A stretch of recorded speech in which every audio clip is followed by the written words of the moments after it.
Welcome back, my wandering star. Breathe with me. Let the noise of your day loosen its grip. Let the weight on your shoulders slide down your spine like sand returning to the desert. And while you settle into the quiet, go ahead and subscribe to the temple so the night can find you again whenever you need its shadowed peace. Leave a comment below. Tell me where in the world you're listening from and what time the darkness reached you tonight. Nyx loves knowing where her children drift when sleep begins to call them. Now, come closer, my little dusk bloom. Let the muscles of your jaw go soft. Let your belly loose. Let the air move in and out of you, without effort, without command, like a tide that has known its path for thousands of years. Good. Let your fingers rest. Let your eyes grow heavy. The story is waiting, and the night has already drawn its cloak around your thought. When we speak of the underworld, most minds wander first to the Greeks, to Hades on his obsidian throne, and Persephone beside him, their ancient bargain shaping the seasons. If you haven't heard that tale yet, I'll place the link in the description. Listen to it when you can. Learn the worlds beneath your feet, and the stories that breathed long before we did.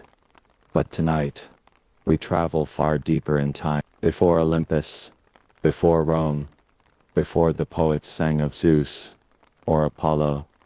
There was Mesopotamia, the cradle of civilization, where the first cities rose from river mud, and the earliest written myths were pressed into clay. Tonight Nyx tells you of Inanna, the Queen of Heaven, the morning star, beloved in Sumerian temples, and later known as Ishtar in Babylon. Her stories are older than Greek and Roman myths, by more than 1,000 years old, enough that time itself has worn their edges smooth. And she is the goddess who dared to enter the land where even the gods tremble. Settle in, and let the descent begin. Before the first hymn was carved into wet clay, before the city of Uruk knew her name, before kings dared whisper prayers into the open sky, there was only the trembling hush of a world waiting to be claimed. Creation was young then. The deserts had not learned their loneliness, the rivers had not yet grown proud, and the air carried a strange sweetness, like a secret that had not yet chosen a mouth to escape from. Far above it all, Nyx, the night who existed before gods remembered how to speak, watched the weaving of fate with ancient patience. She had watched storms take shape, seen mountains shudder into existence, felt galaxies flare like sparks in a blackened kiln, and yet, even she leaned closer when the moment of Inanna's birth approached. The sky trembled first, a thin ripple, like silk pulled taut. Then a seam of light appeared, cutting through the darkness with the precision of a blade, and the audacity of a goddess who did not yet know her limits. From that scene, from that impossible brilliance, Inanna stepped into existence. She arrived not with the weakness of an infant, but with the presence of something inevitable. Her eyes opened, and the glow that spilled from them was warm as dawn and sharp as moonlit frost. Nyx felt it, a pulse through the marrow of creation, an omen wrapped in beauty. The newborn goddess took her first breath, and the winds paused mid-flight, as if bowing to her arrival. Sand lifted in small spiraling eddies around her feet, whispering worship before mortals had ever been born. Inanna looked upward then, toward the darkness that had watched her emerge. She did not fear the night. She seemed instead to study it, as though she recognized Nyx, not as shadow, but as mirror. Nyx whispered into the stillness, though no mortal ear existed to hear her. This one will descend, not as prophecy, as certainty. Inanna grew in the way gods do, measured not by years, but by the depth of their unfolding. She learned to walk across the plains of Sumer with the easy grace of starlight. Where her feet touched the sand, tiny blossoms erupted, blue, white, golden flowers, that would exist for only a few hours, yet leave behind roots that remembered the shape of her step. She spoke her first words to the wind, and the wind carried them across the land, as blessings, or warnings, depending on who received them. She was curious, unapologetically so.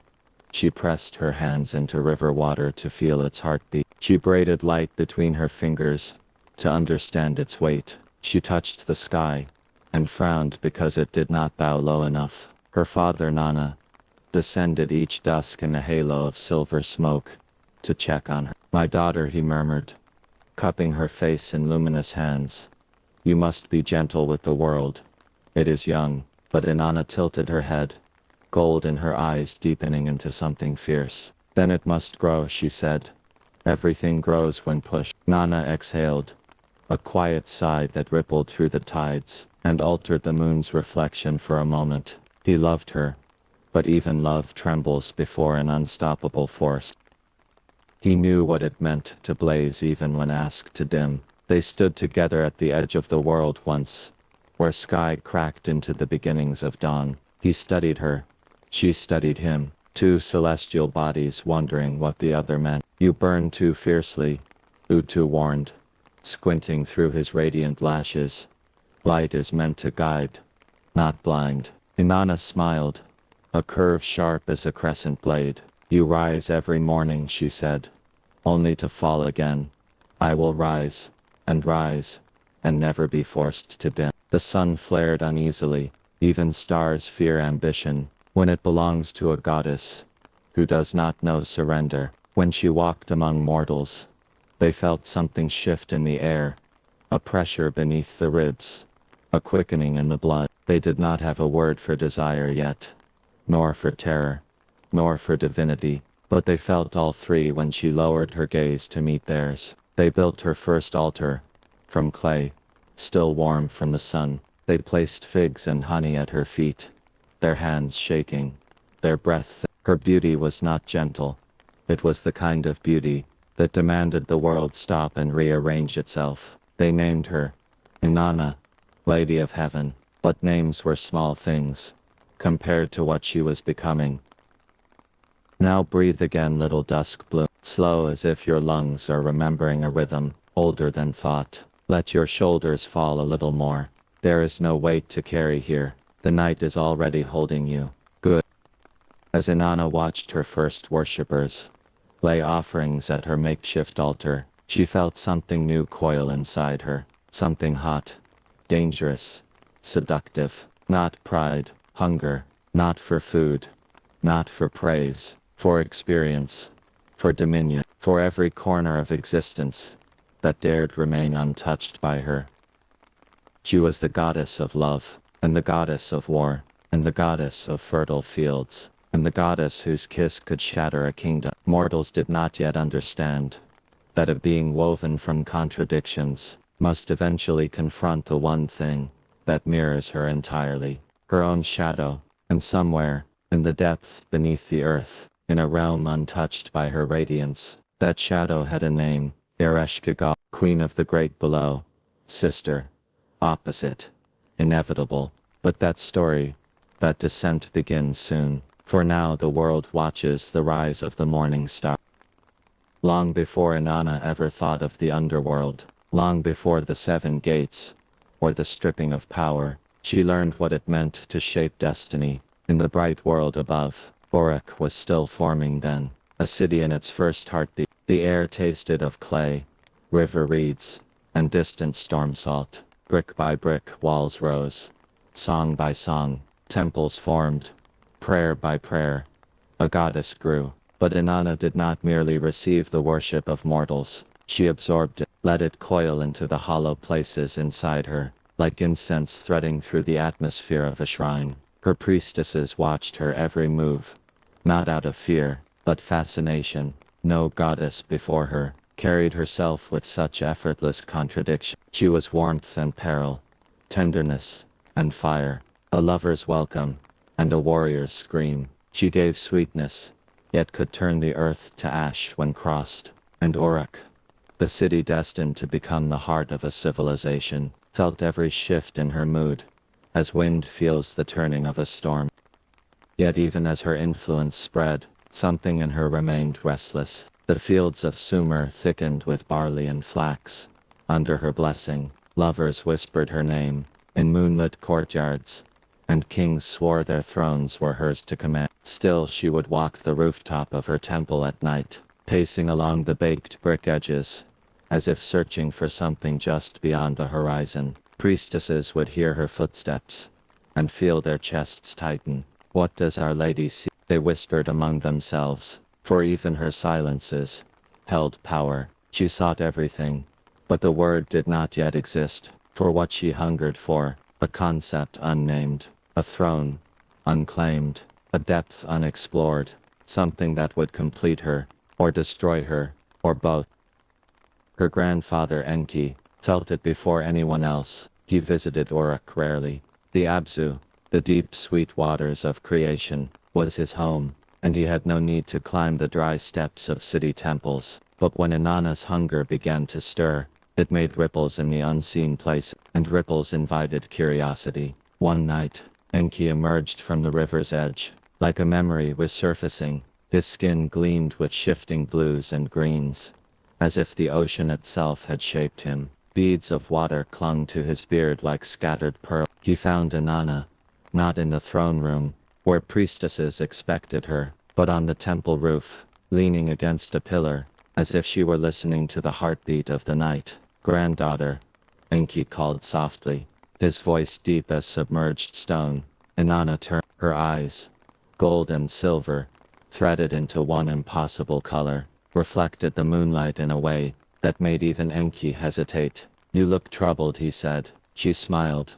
"Slow, deliberate, dangerous, only curious." "Curiosity is a tide," Enki mused, walking closer. "It can carry you gently, or drag you beneath the surface." "Then I should learn to swim," she replied. A flicker of concern crossed his ancient face, but he hid it well. Inanna was not the sort of goddess one warned lightly. "What is it you wish to know?" he asked. Her lips parted, not in confession, but in challenge. "Everything." Enki inhaled sharply.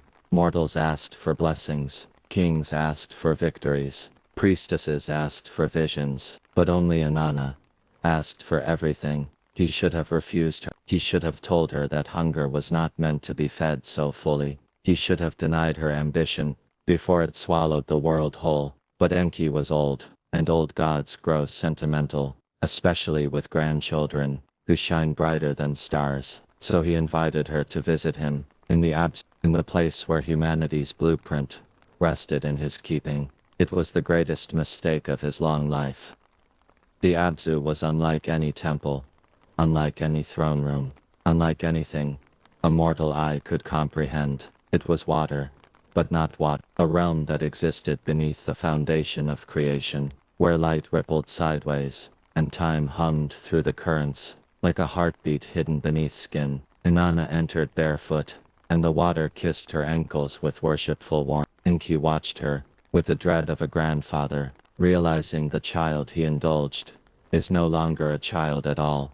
"In these depths," he said, gesturing around them, "lie the Mes." She had heard the word, but it had never meant much until the moment he spoke it here, in the place of origin. "What are they truly?" she asked. "Concepts," Enki said. "Foundations, blueprints of civilization, order, art, truth, desire, kingly power, the laws of vengeance, the ritual of marriage, the songs of creation, and 1,000 more." Inanna's pulse quickened, a thrill running up her spine. "Show me." He hesitated, and in that hesitation, she recognized something. Fear, not fear of her, but fear for her. "You do not understand what you ask," he said softly. "These Mes shape reality. To possess them is to become the axis around which the world turns." She stepped closer, her voice low, unwavering. "Then let the world turn around me." Enki closed his eyes.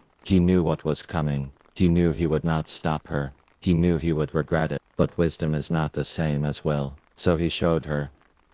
The Mes shimmered like petrified starlight, drifting through the water. Some pulsed with the heaviness of law. Some glowed softly, with the warmth of love. Some twisted with the smoky promise of war. And they all recognized Inanna. They circled her ankles, like affectionate serpents. They gathered at her knees, her hips, her chest. They rose around her, as if her presence awakened them. Enki's expression cracked. She didn't just want them, they wanted her, and that was far more dangerous. When Enki realized this, he understood that destiny had already chosen a path he had no power to divert. But Inanna, radiant, brilliant, terrifying, Inanna did not hesitate. She reached out with both hands and took them, every last one. The Abzu roared, the waters boiled, light burst around them, in spirals and shards. Enki staggered back, shielding his eyes. When he looked again, the goddess before him was transformed, not exteriorly, but internally. In her posture, her breath, her gaze, the Mes were inside her now. All their laws, their wisdom, their authority, and she wore it like she had been born to. Inanna, Enki whispered, voice cracking with awe and dread. What have you done? She did not answer him. She only smiled, and the smile was terrible, beautiful. Then she gathered the Mes into a sacred vessel, a boat of lapis, a vessel stolen from the Abzu itself, and she sailed away. Enki called after her. He sent his creatures, monsters of foam and shadow, to stop her, but they could not touch her. She had taken civilization itself, and all they could do was let her leave. The Mes followed her willingly, and Urk became a throne of power. A small breath now, wanderer, not deep, not forced, just let the chest expand and soften. Good, that's enough. The story grows heavier from here.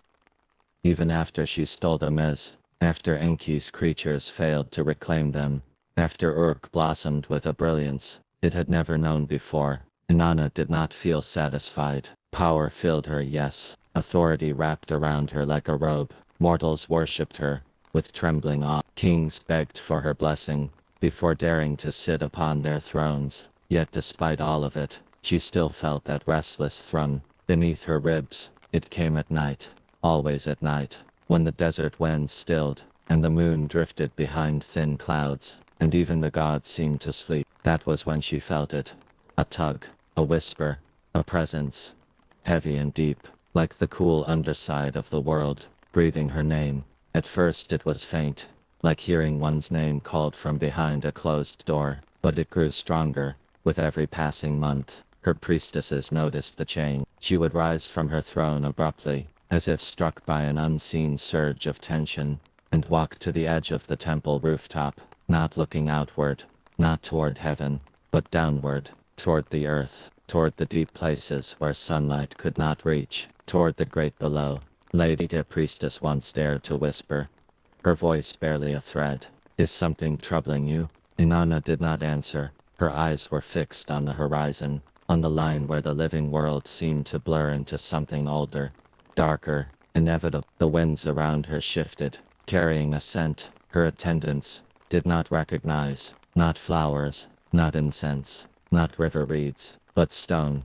Old stone, cold stone, stone that had never seen daylight. Her priestesses shivered. They knew enough to be afraid when their goddess went silent, for the silence of a mortal meant hesitation. The silence of a goddess meant transformation. The soft glow of torches flickered at the edges of the streets. Dogs barked somewhere far off. A merchant cursed in a drunken slur. A woman sang a lullaby to a child who would one day pray to Inanna themselves. The world continued, beautiful, alive, vulnerable, but Inanna barely saw any of it. She was staring upward at the star that mortals had already named after her, the morning and evening star, the planet Venus, her star. Some nights, it shone fierce and sharp, as if carved from molten metal. Other nights, it softened, its glow muted with the promise of rest. But on this night, it flickered, not with weakness, but with rhythm, as if beating, a pulse, a call. Inanna's breath tightened. The star was disappearing earlier each evening, falling closer to the horizon. Soon it would vanish. For 3 days. 3 days. A coincidence? No, nothing about her was coincidence. The priests would later claim that the cycle of Venus inspired myths of descent and return, but perhaps it was the other way around. Perhaps Inanna was always meant to follow her star into darkness, and perhaps the star had begun to guide her. She lifted her hand toward the glittering point in the sky. The world felt still, as if waiting for her to choose something she had not yet decided, but had already accepted. "Where are you leading me?" she whispered. The wind answered, a low breath, cool, dry, carrying the scent of dust and memory, not the scent of Uruk, not the scent of love, the scent of the below. It wasn't long before dreams came. They were not nightmares. Nightmares belonged to mortal. These were messages, visions etched into her mind with symbols too ancient for human tongues. She dreamed of gates, 7 tall stone arches, descending deeper and deeper into the belly of the world. Through each one, she saw herself stripped of something precious, her crown, her bead, her robes, her glory. She dreamed of a throne, but not hers, a throne carved from obsidian, and bone, and silence. From that throne, a woman watched her with eyes, the color of cooled lava. Ereshkigal, her sister, her opposite, her shadow. They had never met, not truly, not as goddesses, face to face, but they had always known each other, for the sky always knows what waits beneath it, and the living always know what death demands. Inanna woke gasping, her hair sticking to her skin, her pulse racing like a drum at a king's coronation. The night around her felt suddenly cold, heavy. Watching, her star, her bright, burning herald, had dipped below the horizon for the first time. She felt it physically, as if something inside her had been pulled downward, as if the star and the goddess were threads of the same tapestry. Her hands trembled. It was time. She began to notice things she had overlooked before, the way shadows gathered too quickly when she passed by, the way worms rose to the surface when she sang, the way the river went still when she approached its deepest bends. Signs, all signs, clearer each day. Even her lion, a creature that feared nothing, began pacing whenever she neared the temple stairs that led downward into the earth. Lion spirits did not fear the sun. They did not fear kings. They did not fear gods, but they feared the beloved, and still, they sensed Inanna's pull toward it. One night, a lion placed itself in front of her path. As she attempted to descend into one of Uruk's deepest cellar chambers, it growled softly, not a challenge, but a warning. Inanna knelt and placed her hand on its massive head. "Are you frightened for me?" she asked. The lion lowered its eyes. She smiled. "Good, even gods should be reminded that some places are sacred, because they are deadly." She stood. The lion followed her, but did not block her again, and the whisper beneath her ribs tightened. Not fear, not dread, anticipation. Inanna crouched, tracing the crack with her fingertip. It pulsed with faint warmth. Warmth, rising from the earth below. The below, she murmured.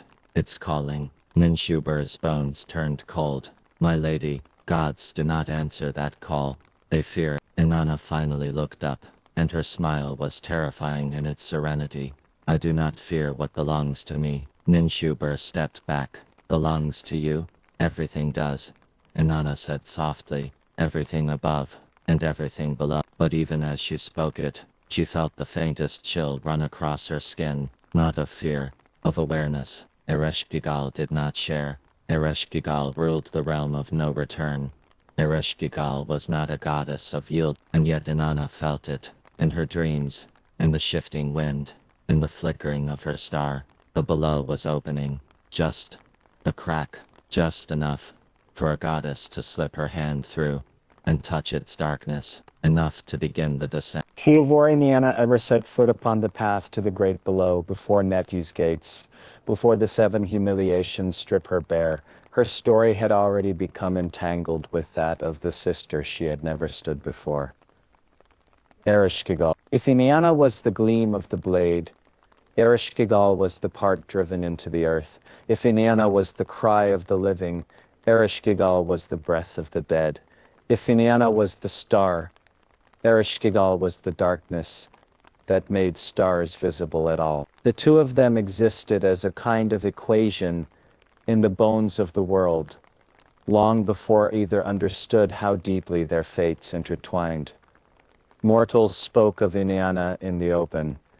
They sang her name in marketplaces, etched it into clay, whispered it into the ears of their lovers. They did not speak of Ereshkigal so freely. Her name was used in low tones, behind doors, in the shadow of sickness, at the bedside of the dying. One sister fed the fires of human desire, the other met them when all fires went out. And yet they were sisters, blood of the same cosmic family, born of the same primordial order that split the universe in two, above and below. The stories told of them always seemed to favor one. Inanna radiant, triumphant, beloved. Ereshkigal hidden, feared, forgotten except in grief. That imbalance, that ancient tilt, was felt everywhere like a weight pulling toward one end of the scale. All the while, Nyx watched both. She had seen Inanna's birth in light. She had also watched Ereshkigal's coronation in darkness. The great below was not originally heard. Once in a time only gods remember clearly, the underworld was an unnamed domain, a place of raw potential, like unsculpted stone. When Ereshkigal was cast there and crowned its queen, it was not presented as an honor. It was exile, duty, a burden that could not be refused. She too was once radiant. Before darkness swallowed her, she too knew what it meant to be seen and adored. Before she was sent to rule the place where no adoration mattered. In the depths of Ganzir, surrounded by stone and shadow, Ereshkigal learned to be necessary, rather than love. And necessity is a harsh teacher. Inanna grew up hearing fragments, myths, whispers, half-phrases, about the sister below. When she was young, the elders of the gods tried to keep it vague. Ereshkigal rules the great below, they would say, their tones stiff with something like discomfort. Is she happy there? Inanna asked once. The elders exchanged glances. Happiness was not a concept, usually applied to queens of the dead. She is powerful, one replied. Power and happiness are not the same, Inanna answered, long before she truly understood what either would cost her. No one replied to that. Later, when she grew bolder, she asked Utu, what is she like? Inanna pressed as the sun god prepared his fiery horses for the day's chariot run. Utu squinted into the distance, as if seeing something far below the earth. Older than you, he said. Tired, relentless, necessary. Does she smile? Inanna asked. Not the way you do. In what way then? Utu guided his chariot forward a little, stalling, like someone who has stopped asking for anything to be given back. The answer did not satisfy Inanna. It intrigued her. She wanted to know this sister, who ruled what she did not. She wanted to see the throne that rivaled her own. But gods are trained too. Even gods learn what questions not to ask out loud. So Inanna buried the curiosity. She focused on the Mez, on Uruk, on lovers and wars and rituals that kept her busy enough to ignore the pull. For a while, the turning point came with Gugalana, the bull of heaven, Ereshkigal's husband, her companion in the great below, the symbol of her fierce, untouchable sovereignty. When Gilgamesh of Uruk rejected Inanna's advances, and humiliated her with a list of broken lovers and ruined favors, her outrage rose like a storm that had nowhere to go. Inanna was not used to no. The word itself felt blasphemous in her presence. In fury she went before the high gods, and demanded retribution. The bull of heaven, she insisted, would be unleashed upon Gilgamesh's city. The bull would tear up the earth, crack the fields, bring famine and terror, until the king learned humility. The gods wearied, wary, and perhaps a little intimidated by the force of her storm, agreed. The bull of heaven ascended. The land trembled. Chaos followed. And in the chaos, Gilgamesh and his companion Enkidu killed it. They killed Gugalana. The exact details splinter in the retellings, but the result is the same in each. A divine beast lay dead, and with it a thread tying heaven and the below was severed. Inanna's rage cooled quickly, as such fires often do when confronted with consequence. Her humiliation shifted into something more complicated. Ereshkigal's husband was dead. Ereshkigal, queen of the realm of no return, the one who received all sorrows and complaints at the end of life, now had one more grief placed on her shoulders, by the hands of her own kin. Inanna felt it, not out of sisterly fondness, for they had never shared an embrace, but out of something older than affection, balance. Somewhere in the dark, Ereshkigal's wail rose through layers of stone and shadow. Meeks heard it. The night always hears such sounds. The cry was not just anger. It was a sound like metal strained beyond what it could bear, like a rope fraying, like a heart cracking. A queen had lost her companion, and the gods above treated it as strategic fallout. Inanna, for all her fury, felt a chill.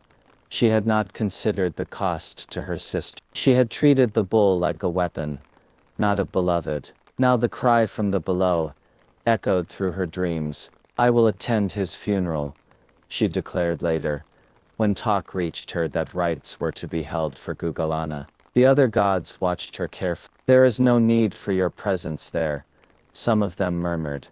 "The great below is not your realm." "I released the bull of heaven," Inanna replied calmly. "I will see him properly mourned." It sounded almost honorable, almost humble, but inside her that ancient hunger curled stronger. The funeral would be her excuse.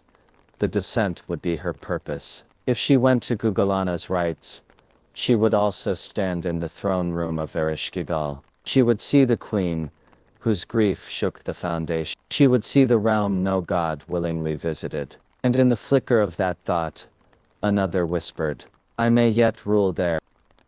No kings trailing behind with bribes disguised as gifts. Just the goddess and the open land. She stood at the edge of a dried riverbed, where the earth cracked in long jagged lines. She stared at those cracks as if they were veins, as if she could see blood moving beneath the surface. Her star Venus had already dipped below sight, beginning its own invisible passage. Inanna inhaled, slow and steady.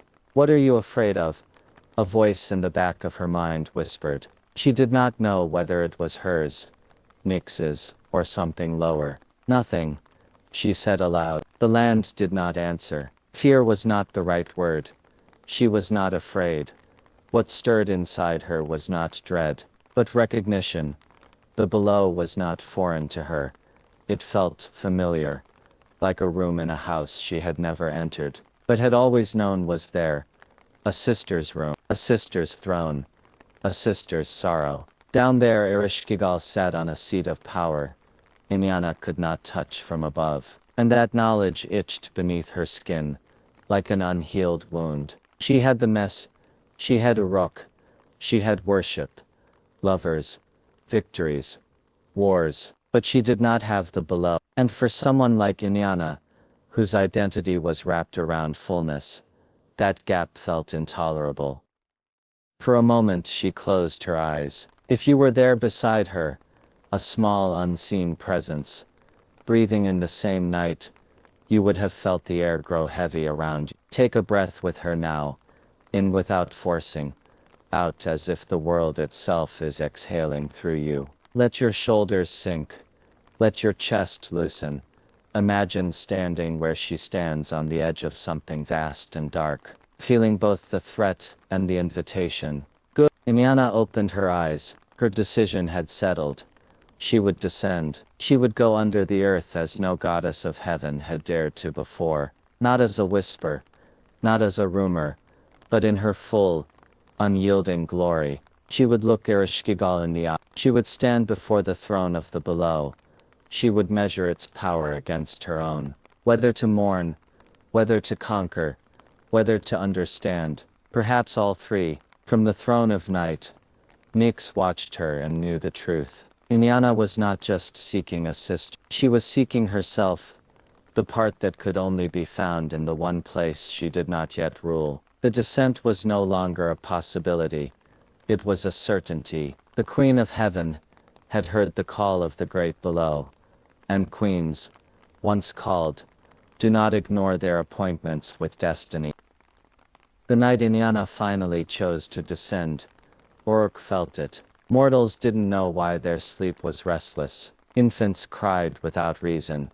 Dogs howled at empty corners. The river carried a strange coldness, despite the warm winds blowing in from the desert. But gods knew. The air around her thickened, and even the sky seemed to hold its breath, as the Queen of Heaven stood at the balcony of Inanna, and gazed toward the horizon, where her star had vanished. Venus had slipped beneath the world for its 3-day death. It would return reborn when the heavens were ready. So would she.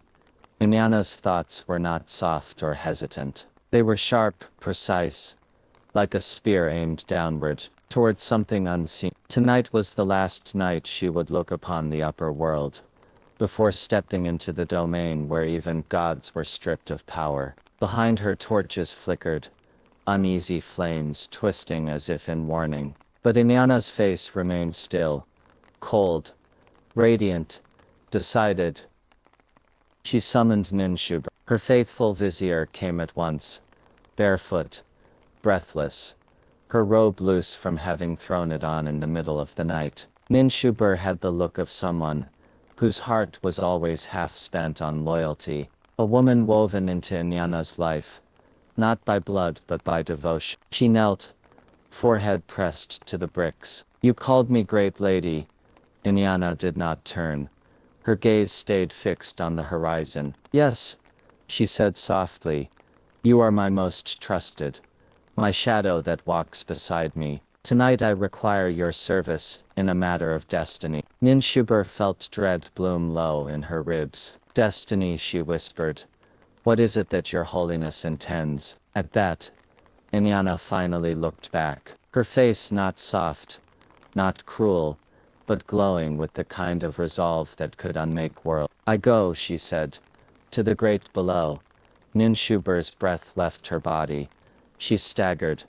Her hands trembled against the ground. "My lady, no. No goddess of heaven enters that realm. Not alive. Not willingly. Not without being stripped." Inanna finished. Judged.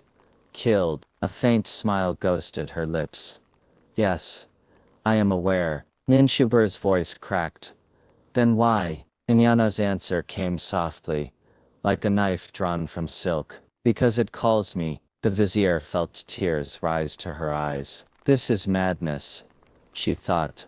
"This is fate. Lady, the last time your star vanished, for 3 days, kings wept, the crops withered, the river ran thin. If you disappear, Uruk will fall into despair." Inanna reached out and lifted Ninshubur's chin with a tenderness that made the woman shudder. "You will keep Uruk safe," she said.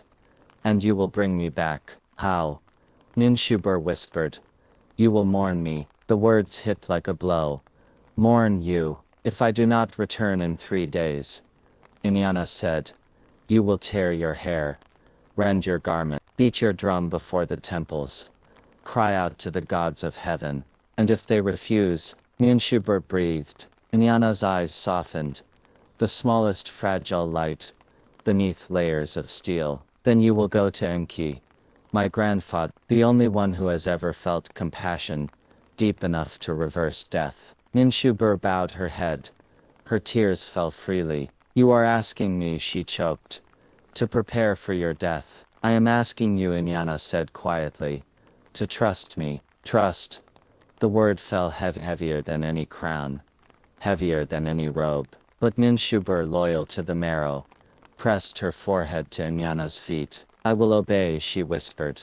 "Even if it breaks me." "It will," Inanna replied. "It must. All great transformations require something to break."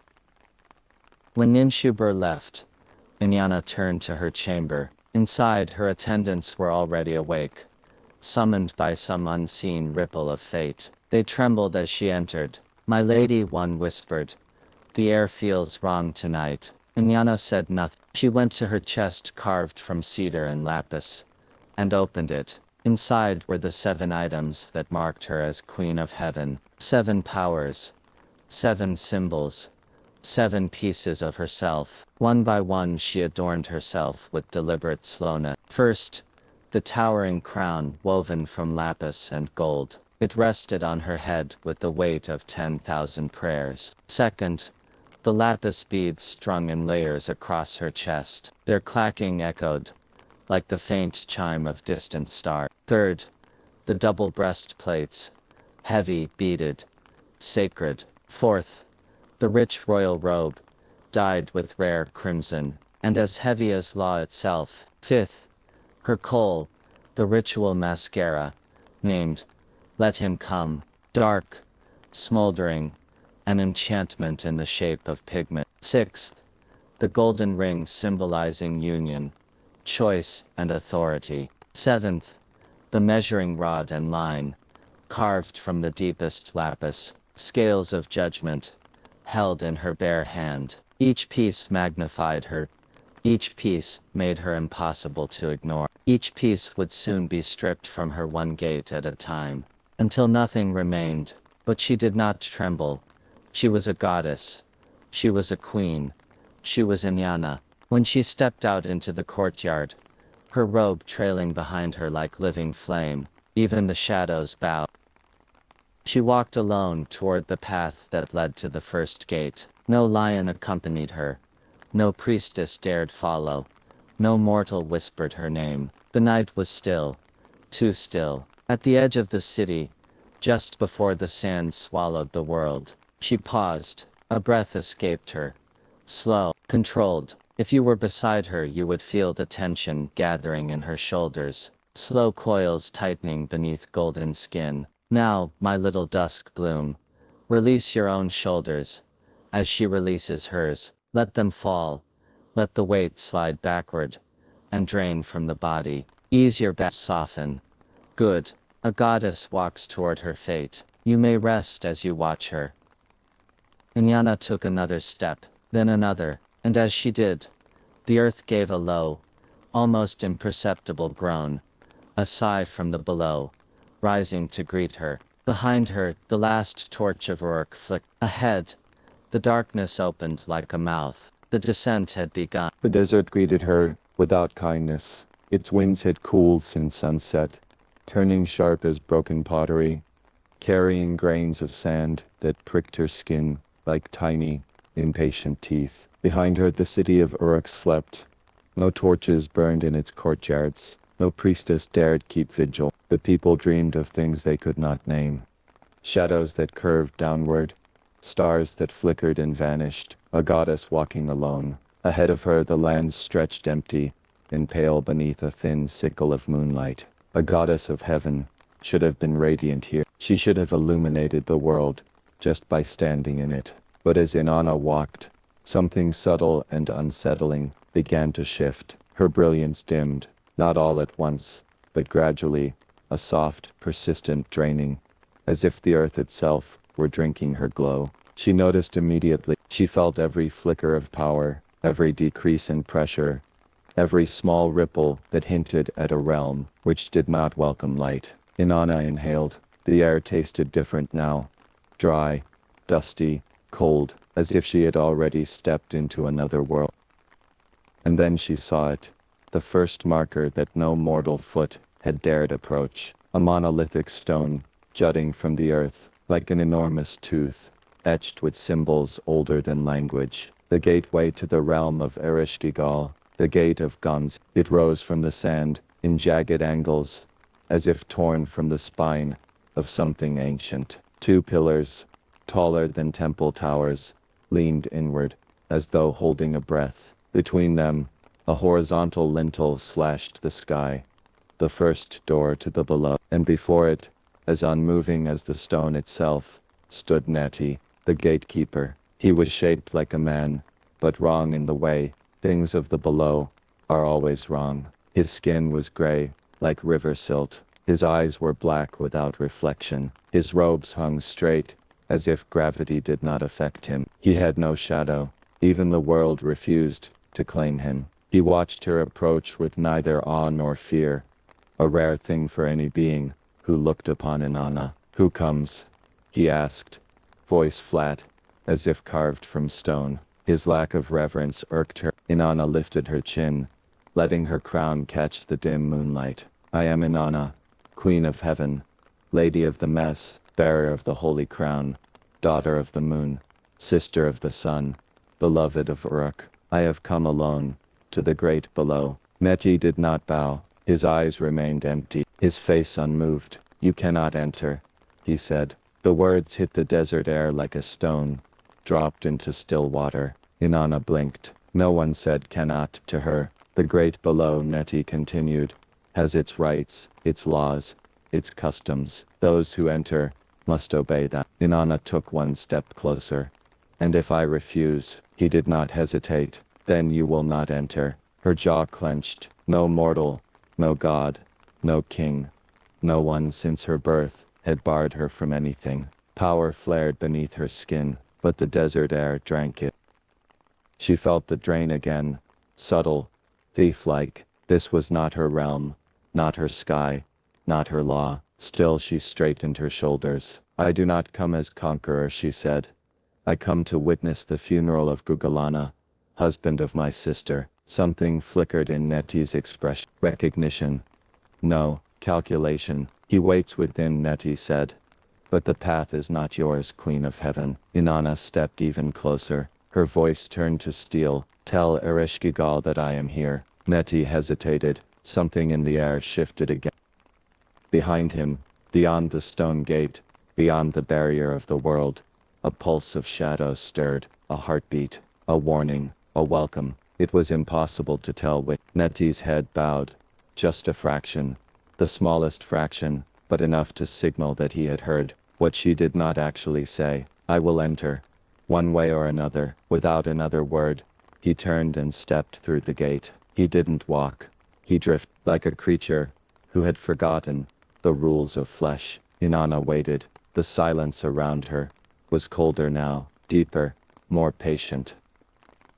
The desert seemed to sink a little lower, and then Neti returned. He looked exactly the same, emotionless, gray, still, but his voice had changed. It held weight now, not reverence, but authority. "Ereshkigal permits your descent." The wind stilled, the moon dimmed. A thread of something like triumph tightened inside Inanna. "Open the gate," she commanded. Neti raised his hand. Stone groaned, sand trembled, and the first gate opened, a black mouth, gaping downward, breathing out air that smelled of iron, and sorrow, and deep, ancient cold. Neti spoke the words that would begin her unraveling. "To enter, you must surrender the first of your powers, your crown." Inanna went still. Her crown, the symbol of heaven, the mark of her sovereignty, the weight of her divine authority, was not something she gave freely. No goddess of her stature had ever removed it for anyone, except in ritual or sacrifice. And yet, to continue, she must give it up. Her jaw tightened. Neti's voice remained dead flat. "The great below has its laws. It takes what you carry before you enter its realm." Inanna looked at the crown, its gold gleaming, its lapis shining, its jewels humming with faint celestial power. She touched it slowly. Her fingers lingered there, not in hesitation, but in acknowledgement. She had worn it since she first tasted worship, since she had first claimed dominion. She lifted it, and the desert exhaled. The weight leaving her head was more profound than she expected. She felt lighter, and also alarmingly exposed. She placed the crown into Neti's waiting hands. It looked wrong there. It looked diminished. Neti turned and carried it away into the darkness. Inanna stepped forward. The air beyond the gate hit her like a cold wave, carrying the scent of stone and rot, and deep, ancient longing. She did not shiver. She walked into the gate, into the dark, into the below. Behind her the first gate shut. The sound rang out, like a tomb ceiling shut. A shiver of energy moved through her limbs, power leaving her in a slow, steady drain. Yet as she stepped into the darkness, she whispered under her breath. I do not fear this, but the below heard her, and it disagreed. The path beyond the first gate did not resemble anything mortal feet had ever walked upon. It was not a corridor, not a tunnel, not a passage carved by hands or chisel. It was a slope of darkness, a gradual descent that felt less like walking downward and more like being drawn, step by inevitable step, into the throat of something ancient. The air changed immediately. It thickened, it cooled, it hummed with a low, ceaseless vibration, like distant drums played underwater. Inanna's bare feet pressed into stone that was too smooth to be natural, and too cold to be welcoming. Her crown was gone. For the first time, since she had ascended to full divinity, her head felt weightless, and not in a way she enjoyed. The familiar pressure, that comforting grip of sovereignty, had vanished. The air brushed against her scalp uninvited. She did not touch her hair, she did not but she noticed. The great below had taken its first prize. It would not be satisfied with only one.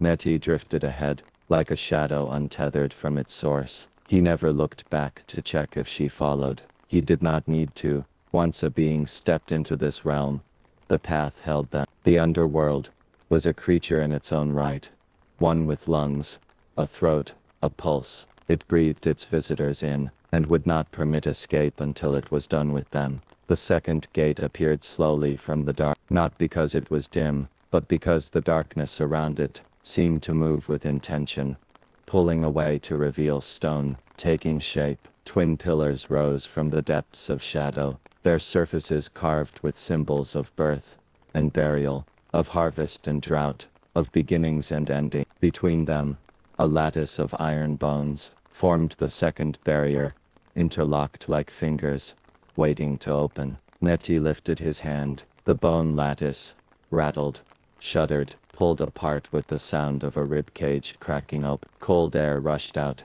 as if the second layer of the below had been holding its breath since the world began. Neti turned to her, his voice, still empty, still flat, still deeply inhuman, echoed with an authority that belonged not to him, but to the laws of the realm. Inanna, Queen of Heaven, to pass the second gate, you must surrender your lapis beads. Inanna's throat tightened, not visibly, not outwardly. She would never give him that satisfaction, but internally, a spark of irritation flared bright. The beads resting across her chest were more than adornments. They were a symbol of her divine femininity, of her erotic power, of the intoxicating allure that had bent kings and crumbled empires. Some hymns recorded that the beads represented the glow of Venus itself, the light she carried from the dawn. Others claimed they held prayers from her earliest priestesses, strands of devotion woven into stone. Removing them would not weaken her physically, but it would strip away a layer of identity so ancient it felt like bone. Inanna, Neti repeated. Remove the beads. She did not move at first. Her eyes, bright as molten gold, locked onto his empty one. You speak to me, she said quietly, as though I am not a goddess. Neti blinked once. Heaven is behind you. He said it without cruelty, without malice, just truth. The below did not acknowledge titles. It acknowledged only what remained when all titles were gone. Inanna inhaled slowly. Her chest rose beneath the beads, the lapis clacking softly, like a choir of tiny voices. Then she lifted her hand. Her fingers brushed against the beads, warm from her skin, beautiful in their symmetry, glimmering in the faint underworld light, like tears turned to gems. She unclasped them. As the beads left her neck, the air seemed to lean in closer, hungry for the piece of her she'd just released. She placed the beads in Neti's waiting hands. For a moment, just one, the darkness around her felt too close, too intimate, too aware. Power slipped from her like water through fingers. Not all of it, not even half, but enough that she felt her skin chill. The temperature dropped. The path beneath her seemed to deepen, and her heartbeat slowed, not from fear, but from adjustment. Her body was learning what it meant to walk without the adornments that once defined her. Nettie turned and carried the beads away into the dark. When he returned, his voice held an almost inaudible shift. Was it satisfaction, pity, recognition? It was impossible to tell. Enter, he said. Inanna stepped forward. The air beyond the second gate pressed against her like a heavy hand. The darkness here was different. Not just absence of light, but presence. A living thing that watched her with hollow, patient curiosity. Behind her the second gate closed. The sound echoed like a heartbeat slowing. She shivered, but she did not stop. Deeper in the descent, the corridor narrowed. Stone pressed closer. Shadows stretched longer.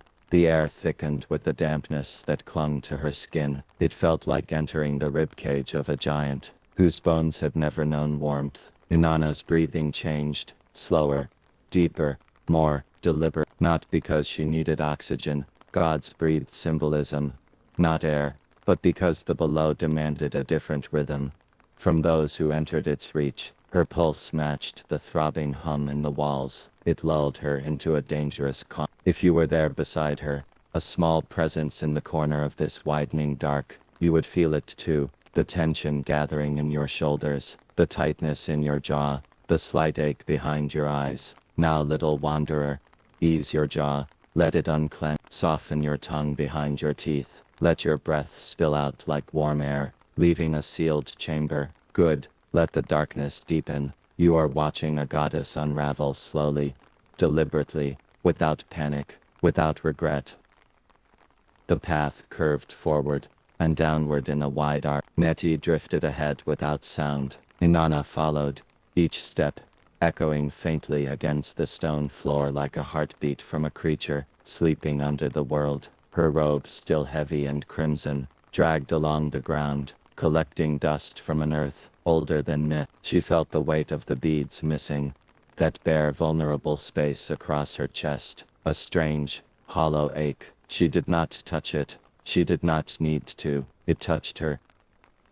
The second layer of the below opened before her. Tunnels forked, walls shivered, veins of faint blue light pulsed beneath the surface, like underground rivers. The realm was breathing, and Inanna for the first time felt its breath move through her. She did not stop. She did not look back, but her voice, low, quiet, barely more than a murmur, escaped her lips. Eresh Gigal, I am coming. The darkness listened, and somewhere far below, the Queen of Death lifted her head.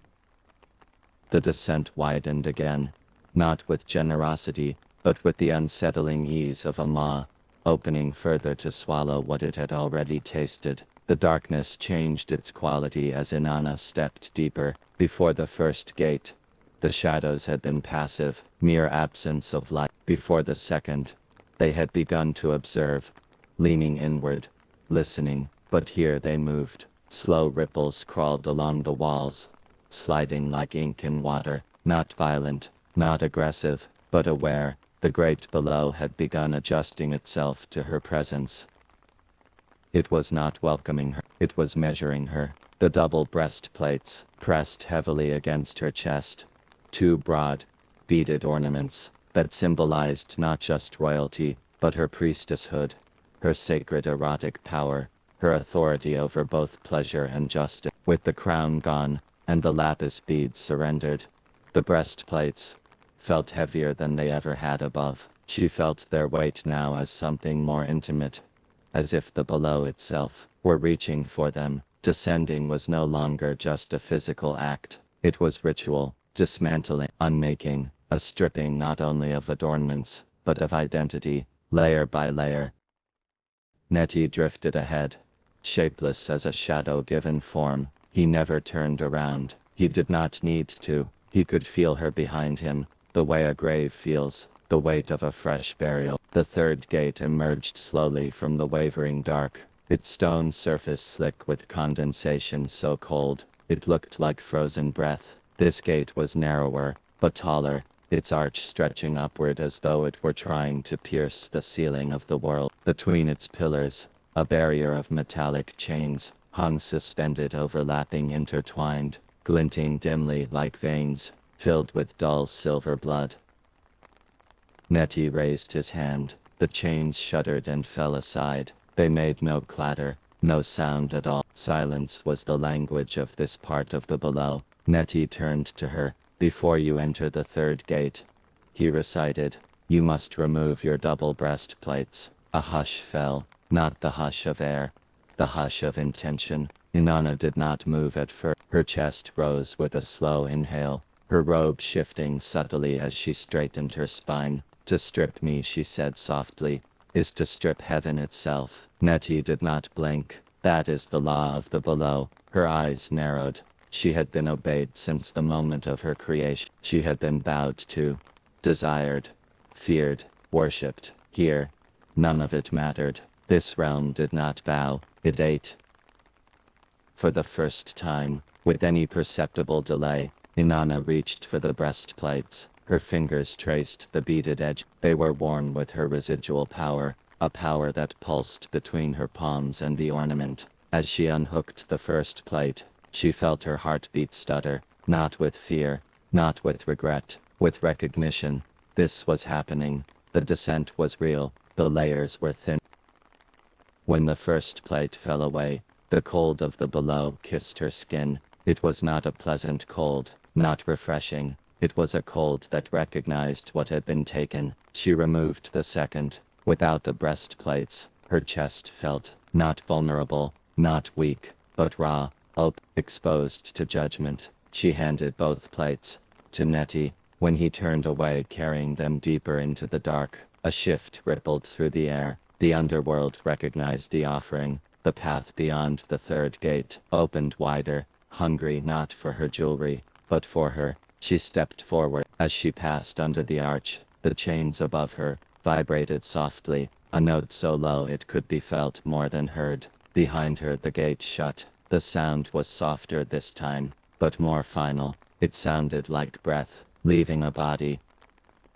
Immediately Inanna felt the chain. The descent transformed. The air pressed closer. The walls narrowed. The darkness thickened in layers, like wet paint. Her robe dragged heavier, its fabric absorbing dust, older than memory, and the floor smooth before now felt uneven, as though she were walking across the ridged spine of something buried beneath the stone. The pressure in her chest increased, not suffocating, but demanding attention. Her breaths came slower, deep.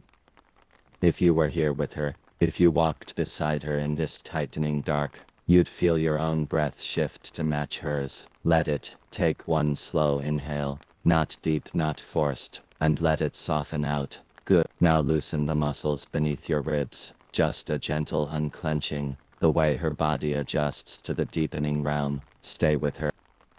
Torches lined the passage now, thin reeds burning blue with cold flame. Their light didn't illuminate so much as outline the darkness. She walked between them, her bare shoulders exposed, her chest lifted, her robe shifting as she moved deep. The loss of the breastplates shifted her sense of weight in unexpected ways. Above, when she wore them, the plates declared divinity. Here, without them, she felt not diminished, but focused, as though shedding them allowed her true core to surface. Power still thrummed inside her, but it was different now, less ornate, more primal. The below was carving her down to her essentials. Each piece she surrendered was not stolen, but revealed, peeling away what was decorative to uncover what was elemental. The transformation wasn't humiliation, it was alchemy, and Inanna felt the truth of it.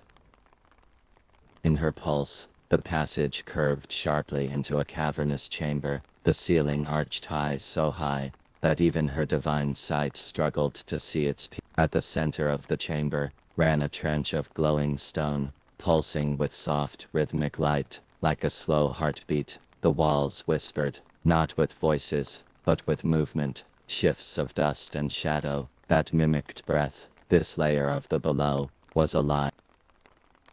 When Inanna stepped inside, the whispers quieted, everything stilled, as if the realm itself were watching her. Nettie drifted to the far side of the chamber and waited. You may rest a moment, he said. It was not a kindness, it was a statement of necessity. The underworld was adjusting to the goddess in its throat, and she was adjusting to the weight of its depths. She stood there bare-chested beneath her robe, shoulders gleaming with cold light, her breath slow, controlled. She felt both lighter and heavier, unburdened, yet hunt-stripped, yet sharpened. The below was sculpting her. She allowed it. For once the silence around her felt earned. Far beneath her in a throne, carved from obsidian, Ereshkigal stirred. She felt the breastplates removed. She felt the shift in the air, the loss of that layer of power. She smiled, but it was not a kind smile. It was the smile of someone who had waited a very long time for a reckoning.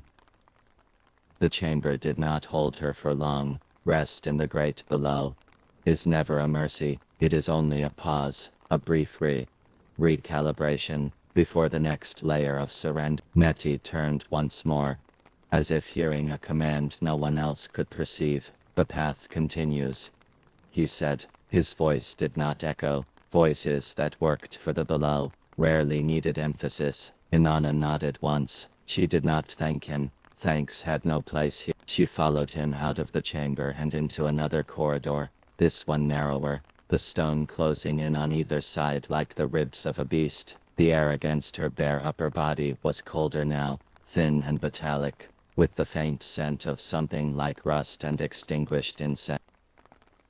She let it touch her, let it chill the warm places, the breastplates once covered. A goddess of heaven does not flinch at any climate. Still the sensation made her aware of just how much she had already surrendered. No crown, no beads, no plate. Only her robe remained as clear testament to her exalted station. It dragged behind her in a crimson sweep, heavy and rich, a river of dyed fabric that had once glowed with sunlight and temple fire. Here it picked up dust. It soaked in shadow. It whispered against the stone, like a slow, careful retreat. The robe was story, every thread embedded with hymns, victories, rituals performed in her name. To the world above, it was the visual language of her power. To the below, it was excess.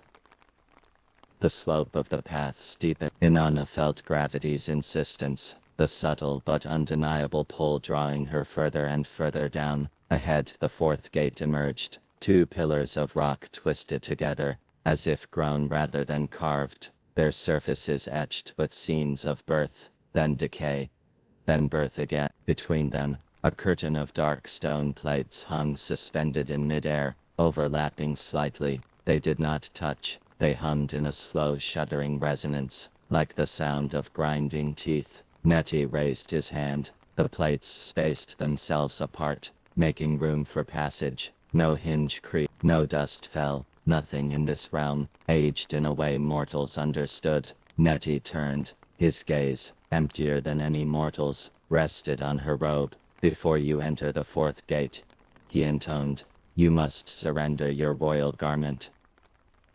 The statement landed heavier than the other. Her crown had been title, her beads had been allure, her breastplates had been priestly authority. The robe, this robe was her public self. The part of her that the world saw, the part that kings bowed before, the part that marked her as not just divine but enthroned. Removing it was more than an act of ritual. It was disrobing in front of a realm that did not promise mercy or discretion.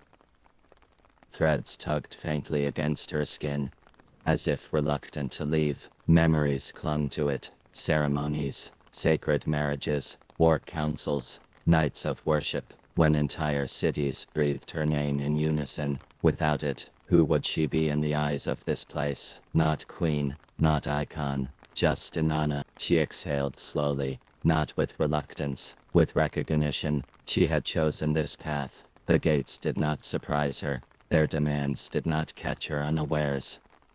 Deep down, before the first step, she had always understood that the below would demand everything. So she reached for the clasp. The sound it made, a soft, almost inaudible snap, echoed inside her louder than any temple gong. The robe loosened, cold air poured in. For a heartbeat, she felt naked even before the fabric slipped away. She shrugged her shoulders and let it fall. The robe collapsed at her feet, in a crimson pool, its folds darkening as they soaked up the underworld's dust. Beneath it, Inanna stood in only the simplest underdress, a thin, clinging layer that did little to shield her from yet in that moment, standing there stripped of crown, beads, plates, robe, she shone, not with the polished glory of the Queen of Heaven, but with the bare, dangerous radiance of something essential, unornamented, unflinching. She bent once and picked up the rope. For the first time in her existence, she had to lift something that used to lift her. She handed it to Nettie. He took it without comment. The dynamic had reversed. Above, mortals gave things to her. Here she gave things away. Nettie turned and carried the robe deeper into shadow. As it vanished from sight, a faint ache tightened behind her ribs, the kind of ache you might feel, little wanderer, when shedding a layer of yourself you once thought permanent. Take a small breath now, not a deep one, just enough to feel the air move in and out. Let your shoulders release another fraction. Imagine letting go of something heavy you wore all day, an expectation, a mask, a role. It doesn't fall all at once, but piece by piece. Your body remembers how to be lighter. Good, stay with her. Nettie returned. Enter. The plates parted fully. Inanna walked through. The air on the other side hit her like a whisper, turned solid, brushing the thin fabric of her underdress, finding every space. Slipping against her skin, her body reacted, but her face remained composed. The fourth layer of the below closed in around her. No echoes followed her. No sound dared linger long here. It was the kind of silence that presses on the eardrums, the kind that makes even gods acutely aware of their own internal noise. Her footfalls seemed too loud. The movement of her breath seemed intrusive. The great descent had stripped her of visible regalia. It had not yet stripped her of self. That was coming, and the below knew it. The path narrowed further, forcing her to move almost single file with her own shadow. The walls came close enough that the fabric of her shift brushed the stone. Each contact left a faint smear of dust. The temperature dropped again, but it was subtle now. Not the cold of air, but the cold of distance from all that lives and moves. The world above was no longer a place directly overhead. It was an idea, a fading concept. With every step, Inanna walked further away from the realm that had crowned her. She did not quicken her pace. A retreat would have looked like fear. She was not fleeing. She was committed. At one bend in the passage she paused, not because she doubted, but because she felt something beneath her feet, a faint tremor, a slow pulse. She placed her bare hand against the wall. It throbbed gently against her palm, the underworld's heartbeat, steady, unhurried, unconcerned. This realm did not care if gods or mortals approved of it. It was not dependent on worship. It had no need to charm or seduce. It simply was necessary, immutable. Inanna closed her eyes briefly. She was not used to facing an equal who had no interest in being impressed. It unsettled her, and beneath the unsettlement, in a place deeper than pride, she felt something almost like respect. The below did not beg. It did not flatter. It took. It kept. It endured. A different kind of power than hers. A power she had not yet held. A power she now intended to know. When she opened her eyes, she kept walking. The corridor opened again into a longer lower stretch. From somewhere ahead, a dull glow emerged. Not bright. Not welcoming, but enough to hint that the next threshold wait. Nettie's outline came into view, still moving like something half remembered from a dream. He did not tire. He did not change. He had guided countless souls through these paths. None of them had looked like this. Do you think you can reach her throne wearing anything at all? The question seemed to seep out of the stone, though no lips spoke it. Here, clothing, jewels, trophies of victory, none of it mattered. Only what remained when the last layer dropped. Your own body knows that in its own way. Little listen. Notice how, as you sit or lie there, still and silent, all the extra things you wore through the day, the postures, the smiles, the tension, have slowly started to slide away. Allow it. You are descending with her in your own smaller, safer. Far below, far ahead, Ereshkigal felt the robe leave, felt the shift in energy, that drop in external splendor. It pleased her, not with joy. Queens of the below do not feel joy in the way gods of heaven do. Her pleasure was quieter, the deep tremoring satisfaction of a force long denied, finally receiving what it is owed. A small, thin smile pulled at the corners of Ereshkigal's mouth, a smile without warmth, a smile without glee, a smile of inevitability. It begins.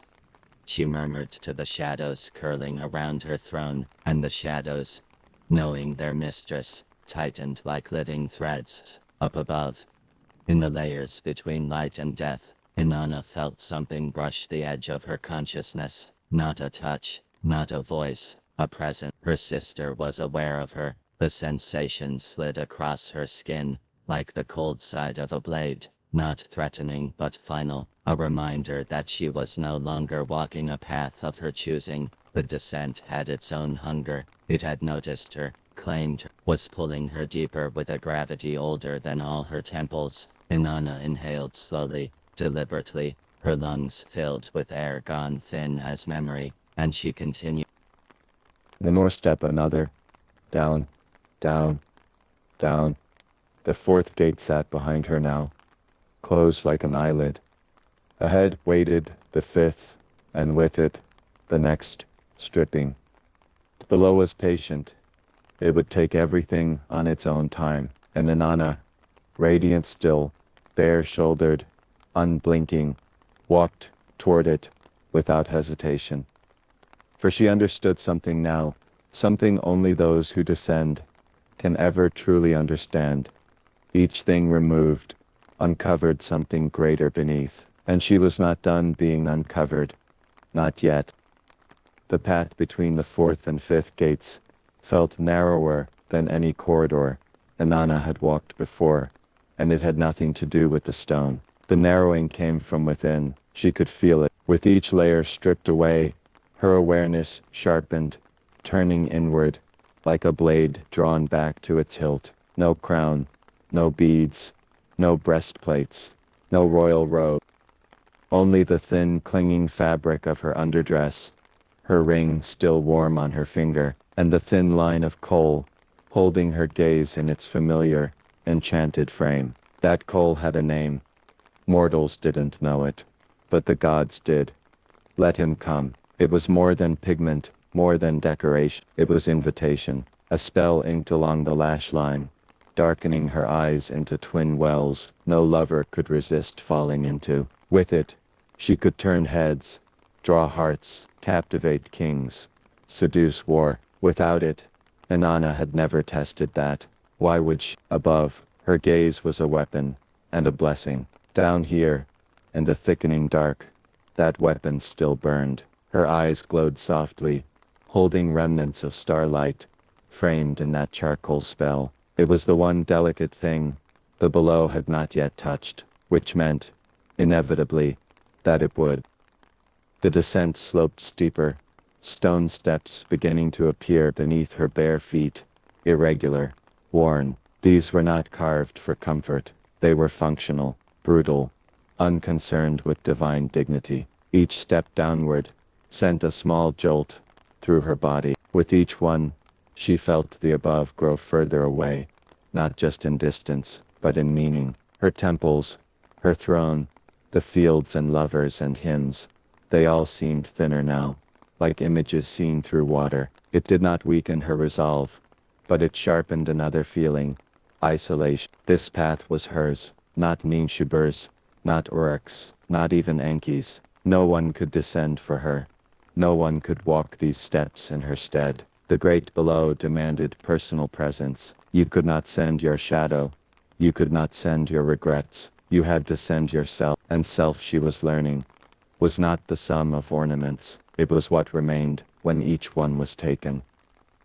The fifth gate appeared, without grandeur, no towering pillars, no elaborate lattice, just a narrow stone arch carved straight into the wall.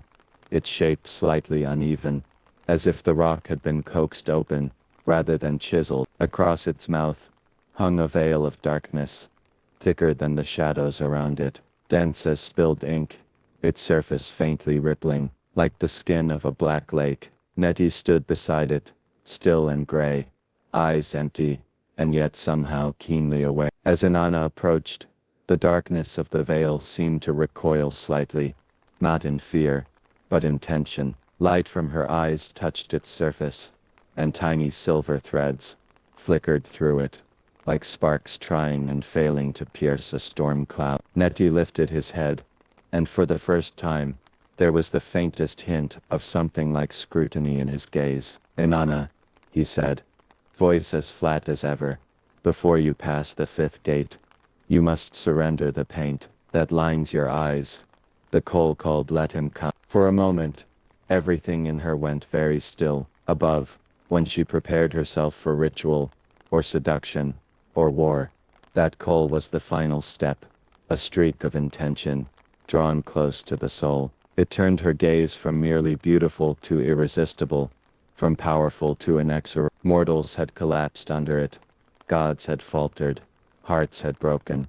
Empires had bent. Let him come was not an accessory. It was presence. It was the announcement that she had arrived. And now the below demanded that presence be softened, blurred, washed away.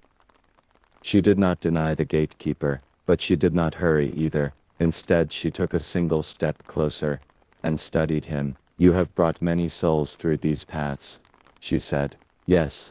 Did any other god come here wearing this?" Her finger traced the edge of her lower lip. Nettie's gaze flickered once toward her eyes before returning to its empty focus.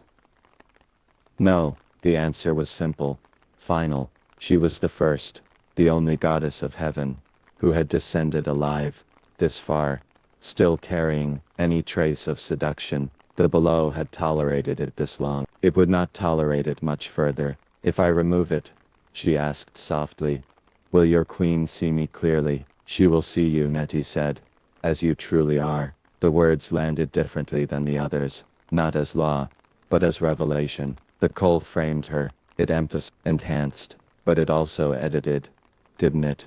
It told the world how to see her, what to feel in the presence of her gaze. Without it, what would remain? What lay beneath the enchantment? The thought was not comforting. It was not frightening either. It was simply raw, as all truth is when the last filter falls away. She exhaled slowly. Her shoulders shifted downward, a fraction. "If you are with her now, little dusk bloom, feel your own shoulders lower just a bit. They don't have to drop dramatically. Just release some of the invisible weight you've been carrying all day. Good. Let your eyes soften too, even if they remain open. Let the muscles around them relax. Your gaze does not need to hold anything right now. You are only watching. She is the one walking." Inanna lifted her hand. Her fingers brushed the outer corners of her eyes, the familiar smear of dark pigment. It felt almost sacrilegious to disturb it. So many rituals began with this touch. So many nights.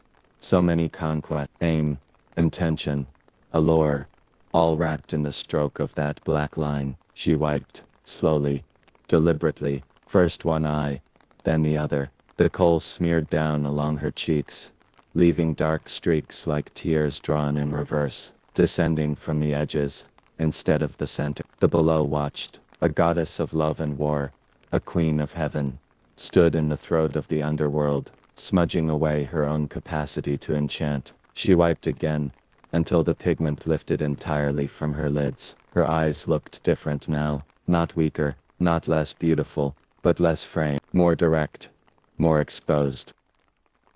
The enchantment was gone. What remained was the gaze beneath the spell, ancient, hungry, complex, less weapon, more core. She had no cloth to hand the cold to Nettie, no vial, no container. Instead, her fingers carried the remnants. He extended his hand. She wiped the pigment onto his palm. It looked like black ash against his gray skin. The darkness of it, of her condensed, literalized vanity and allure, was now a token, owned by the below. Nettie's fingers closed. He turned and carried it away. When he returned, his eyes met hers again. For an instant, only that, there was a flicker there, recognition, without the spell of coal. Her gaze met his, without lens or veil. Two beings, staring at each other without the usual filters of divinity or fear. "You may enter," he said, and something in the way he spoke suggested, not just law, but acknowledgement. She stepped forward. Passing through the fifth gate, felt different. The veil of darkness brushed against her bare face as she walked, cool and electric, like the surface of water touched by a storm. Her eyes stung, not with tears, with adjustment. The light here, if it could be called light, did not behave like light above. It did not bounce or glow. It seeped, a dull patient radiance, that outlined forms, without clarifying them. Nothing was fully illuminated, nothing was fully hidden. The perfect realm, for truths that could not survive in daylight. The fifth gate closed behind her, without a sound, no clang, no thud, just absence. The world above felt even further away, more dream than memory. She blinked, her bare eyelashes, feeling strangely light. The air scraped lightly against her lids. Without the oily barrier of the coal, she felt every nuance of it. She moved forward. The path here was smoother and more sloped, curving downward like the inside of a giant shell. The walls seemed closer, not physically, energetically. They pulsed faintly, slow waves of invisible pressure, rolling against her skin. She inhaled, and the air filled her with something she had not expected. Not cold, not sorrow, honesty, the kind that stings at first, the kind that makes you look at parts of yourself you'd rather adorn, spin, glorify. The realm beyond the fifth gate did not care for such adornment. It wanted the unvarnished, and it would take it, whether she cooperated or not. As she walked, memories surfaced, faces she'd loved, faces she'd destroyed. The moment Gilgamesh rejected her, the fury that drove her to unleash the bull of heaven, the way she had not thought of her sister's grief, until after Gugulana's blood stained the earth. Without let him come, without the glamour at her eyes, she had no external lens to soften those recollections. They came sharp, unedited, and for the first time, she did not immediately rewrite them as victories. She just saw that. The rawness of that was a deeper stripping than any robe. It was not just about eyes, but about sight, how you see the world, how you see yourself. You know this too, little listener.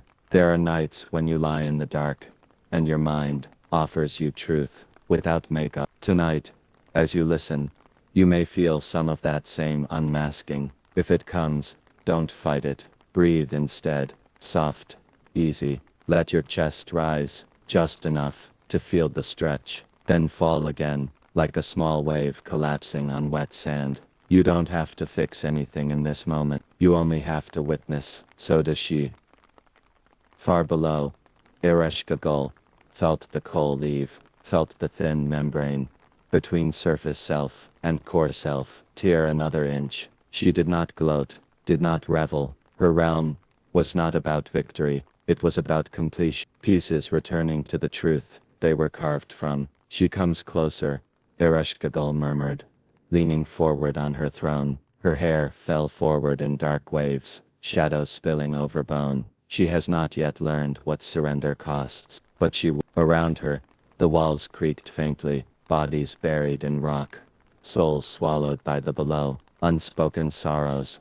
They all shifted slightly, as if adjusting position to watch what approached. A living goddess, not a shade, not a soul, not a memory. A living goddess, of heaven and desire, walking the path toward the throne of death. It was rare. It was dangerous. It was necessary. Ereshkigal's fingers tightened on the arms of her throne. "Come then, sister," she whispered into the dark, and the dark carried the echo upward, not as sound, as pressure. Inanna felt it. The fifth gate lay behind her. The sixth waited ahead. Her eyes, unpainted now, stared forward with clarity. She had given up allure. She had given up public self. She had given up several of the symbols that made her invincible above. Yet she still walked, and with every step, she became less the Queen of Heaven, and more herself, whoever that would prove to be at the bottom. The passage between the fifth and sixth gates did not merely darken, it narrowed, as though the stone itself were exhaling inward. Inanna moved through it slowly, her bare feet whispering over the cold path. Her eyes, unframed now, tracked every shift in shadow, not with suspicion, but with the careful alertness of someone learning to see again, without ornament or illusion. The last of her surface layer identities had fallen away on this descent, but something deeper still was waiting to be surrendered. Ahead, the air changed, thickened, grew warmer, not with life, but with tension. The air before the sixth gate felt almost more as though choice itself lived here. The arch of the sixth gate came into view without glow or fanfare, carved in a shape slightly more curved than the others. The stone almost resembled fingers curled halfway shut, waiting to take something from whoever entered. Nidhi was there again, silent sentinel, still as hammered iron, but something subtle had shifted in him since the last gate. Perhaps only Inanna noticed it, this microscopic stirring beneath his expression, as though his duty had begun to brush against curiosity. She approached the gatekeeper. His voice did not echo, it simply existed, flat as the horizon of death. At the sixth gate he said, "You must give up the gold ring from your finger." Inanna lifted her hand. The ring glimmered faintly, a soft, warm shine in the lightless dark. It was not only gold, it was her vow, her choice, her will, solidified into a circle that no god and no man had ever placed there for her. This was no lover's gift, no temple's tribute, no trophy of conquest. This ring was Inanna's, because she had chosen it. It symbolized not seduction, not rank, but agency, the ability to decide, to bind herself to her own oaths, to claim herself as her own. She had worn it for longer than her priests, or worshippers, or even some lesser gods, had been alive. It was not flashy, not magical, but it was hers. Her hand felt strangely heavier with that realization. The descent had taken finery, beauty, power, display. Now it wanted something more intimate, a decision she made, a commitment she held, a piece of herself that was not gifted, but chosen. Inanna studied the ring as though seeing it for the first time, a simple band, unbroken, unassuming, yet it hummed faintly with the memory of every moment she had clutched her fist in defiance, every vow she made to protect those she loved, every promise she whispered into the ear of a mortal king, lifting him to glory, every silent oath she took to punish injustice. All of it lived in that thin, bright circle. To surrender it was not merely to lose a symbol, it was to relinquish a fragment of her inner sovereignty, a softer, quieter stripping one the proud often resist more fiercely than the removal of robes or jewels, because it was not about image, it was about identity. Nidhi waited, unyielding. "Inanna," he said, "the great below requires all things that are chosen, not only what is given." She looked up at him, her eyes, bare now, held a clarity he did not turn from. "Does your queen," Inanna asked softly, "seek to take from me the right to choose?" "No," Nidhi replied. "She seeks to show you what remains when choice is gone." The answer was neither cruel nor comforting. It was simply true. Down here, choice diluted, desire dissolved, intentions lost their shine. Stripped of vows, the self became something closer to its core, a thing defined, not by decisions made, but by what one truly is. Beneath all declarations, a dangerous truth, an irresistible one. Inanna lifted her hand, slowly, and touched the ring with the thumb of her other hand. The gold was warm, familiar, seamless as memory. She inhaled, deep, calm, like someone preparing to dive into cold water. "If you are with her, my traveling ember, take one breath with her here, not a forced inhale, not controlled, not numbered, just a breath that travels down your chest and loosens something you didn't know you'd tightened. Good, let it go. Feel that tiny shift, the smallest release in your hands, your chest, your throat. You are descending with her. You do not need to hold everything upright right now."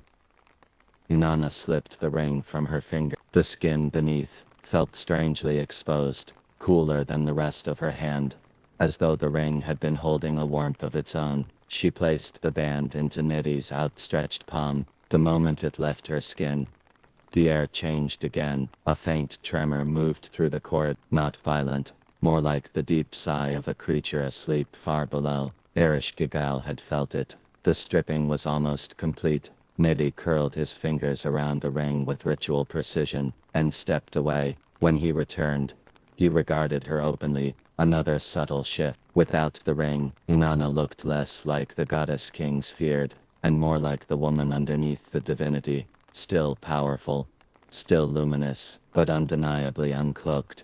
In a way, nothing above could strip her. "You may enter," Niddy said, and she walked forward.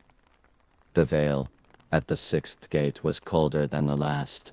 Its darkness, sharper, like the edge of volcanic glass. It brushed her skin with a sensation that felt unsettlingly alive, like something testing the integrity of what lay within. When she emerged, on the other side, the path deepened into a region where sound changed. Her footfalls no longer echoed, her breaths no longer reverberated. The space ate each sound as soon as it existed, not violently, but efficiently, like a ledger balancing itself. Here, truth carried no voice, it only carried weight. The world above felt impossibly distant now, like a dream fading from a mind that has slept too long. She was nearly there, nearly ready, not for death. She barely thought of that now, but for recognition, self, without filth, power, without ornament, worth, without symbols, the kind of recognition only the great below could force. Behind her, Ereshkigal felt the ring enter her domain. Her breath caught a small, sharp sound that cracked the silence around her, not because she cared for the trinket itself, but because she knew what it represented: choice, agency, will, the right to bind oneself to one's own decisions. To surrender that was not submission, it was revelation. "She approaches her truth," Ereshkigal murmured, closing her eyes. "She grows thinner, sharper, closer." Her fingers tightened on the stone arms of her throne. "Come then, sister, you are nearly ready for my gaze." Inanna continued downward. Her hand felt oddly lighter, without the ring. Part absence, part free. She studied her bare fingertips, her unadorned knuckles, the subtle shape of her hand. It felt strange, it felt honest, and though she didn't smile, something inside her settled. There was nothing left on her hands now to hide behind. No symbol, no object, no visible decision, only skin, only self. She brushed her fingers together, a silent acceptance of the next thing she would lose. For there was one more gate, one more stripping, the seventh, the final, the one that would take the object symbolic not of desire, or authority, or choice, but of the measuring rod and line, her last tool, her last instrument, her last definition. As a goddess of order, ahead, she could feel the seventh gate waiting for her like a held breath, and she walked toward it, without hesitation.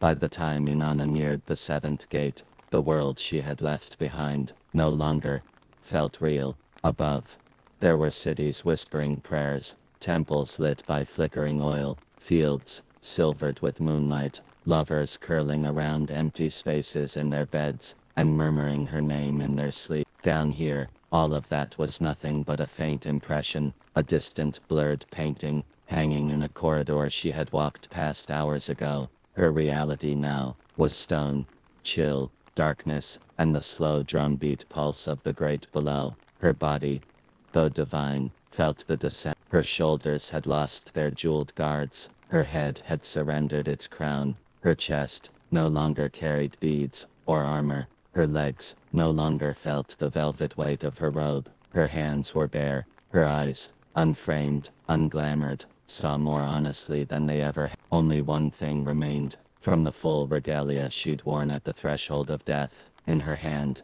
she still carried the measuring rod and line of lapis, the instrument of order, of decree, of alignment. It was the symbol that said, "I decide what is right, I define the line." I set the measure of what is just, what is beautiful, what is worthy. No king dared to rule without her blessing. No city dared to defy the scales she carried. With that rod and line, she could set boundaries, mark sacred spaces, determine fates. It was the last visible sign of her authority, the last tool that allowed her to shape reality instead of submitting to it. Of course, the below would demand it.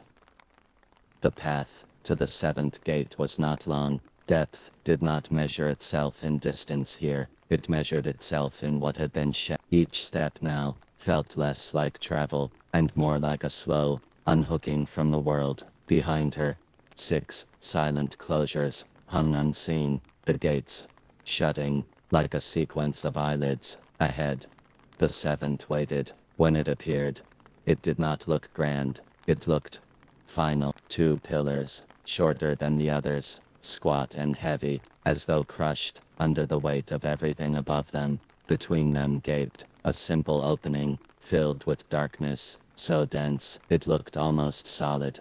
There was no lattice, no chains, no plates, no veil, just a final threshold. Nettie waited before it. His form, unchanged and gray, seemed almost thinner here, as if even he stood on the edge of a place that unmade things more completely than he liked to admit. Inanna, he said, voice as flat as always, yet carrying a weight now that even she felt. To pass the seventh gate, you must surrender the measuring rod and line that you carry. There it was, the last demand, the final undoing of all the visible structures that defined her. She looked at the rod and line in her hand. Lapis gleamed faintly, blue as deep water, etched with markings that only gods could read. She had used it to confer rulership, to measure temple grounds, to allocate power, to judge those who had wronged the weak. It was the symbol of her role as arbiter, not just goddess of love and war, but goddess of order. To be without it would be to stand in front of the below, with no claim to say, this is fair or this is mine. And yet the rule here was simple. Nothing was hers, not titles, not lovers, not vows, not tools, not even her own body for long. She ran her thumb along the rod's edge. It was smooth, used, steady. The weight of it had always comforted her. It had reminded her that she was not merely chaos, not merely urge and appetite. She could also measure, define, hold lines steady. Up there, it allowed her to play at being balance. Down here, balance already belonged to someone else, to Ereshkigal, to the below. Inanna inhaled. This breath, dear midnight listener, is a turning point. Join her for it. Just enough that your ribs expand and your shoulders loosen again by a tiny notch. Not dramatic, not forced, just that small surrender of tension. Good, let it out slowly. You're not going anywhere. You're simply watching a goddess lay down the last visible proof that she is more powerful than what surrounds her. She tightened her grip once on the rod and line. Then she opened her hand. The lapis gleam looked smaller suddenly, ordinary. Almost. She placed it into Nettie's waiting palm. When the rod left her fingers, something inside her dislodged, not shattered, just turned upside down. The sensation was like having a mirror taken away after centuries of assuming you needed it to know your own fate. Barehanded now, she watched Nettie turn away and carry her last tool into the dark. He vanished for a moment. When he returned, his expression was unreadable, not just because it was blank, because there were suddenly too many possible thoughts beneath it. Respect, pity, curiosity, recognition. He did not say, the way is open, he told her. Beyond this gate is the throne room of Ereshkigal. The statement did not echo, it simply sank into the stone. She stood at the threshold, wearing only her thin undergarment, no weapon, no symbol, no glamour, nothing in her hands,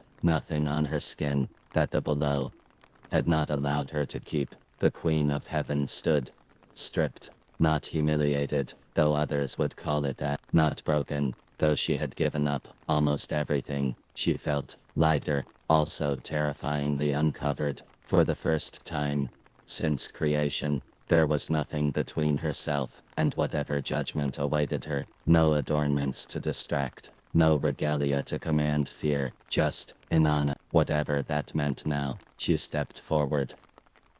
Crossing the final gate felt different from all the others. There was no resistance, no cold veil, no clinging dark. There was just a sudden absence of movement, as though the realm itself had finished its work on her and was satisfied. The ground leveled out, the tunnel widened, the air grew still, heavier, but not denser, like a courtroom.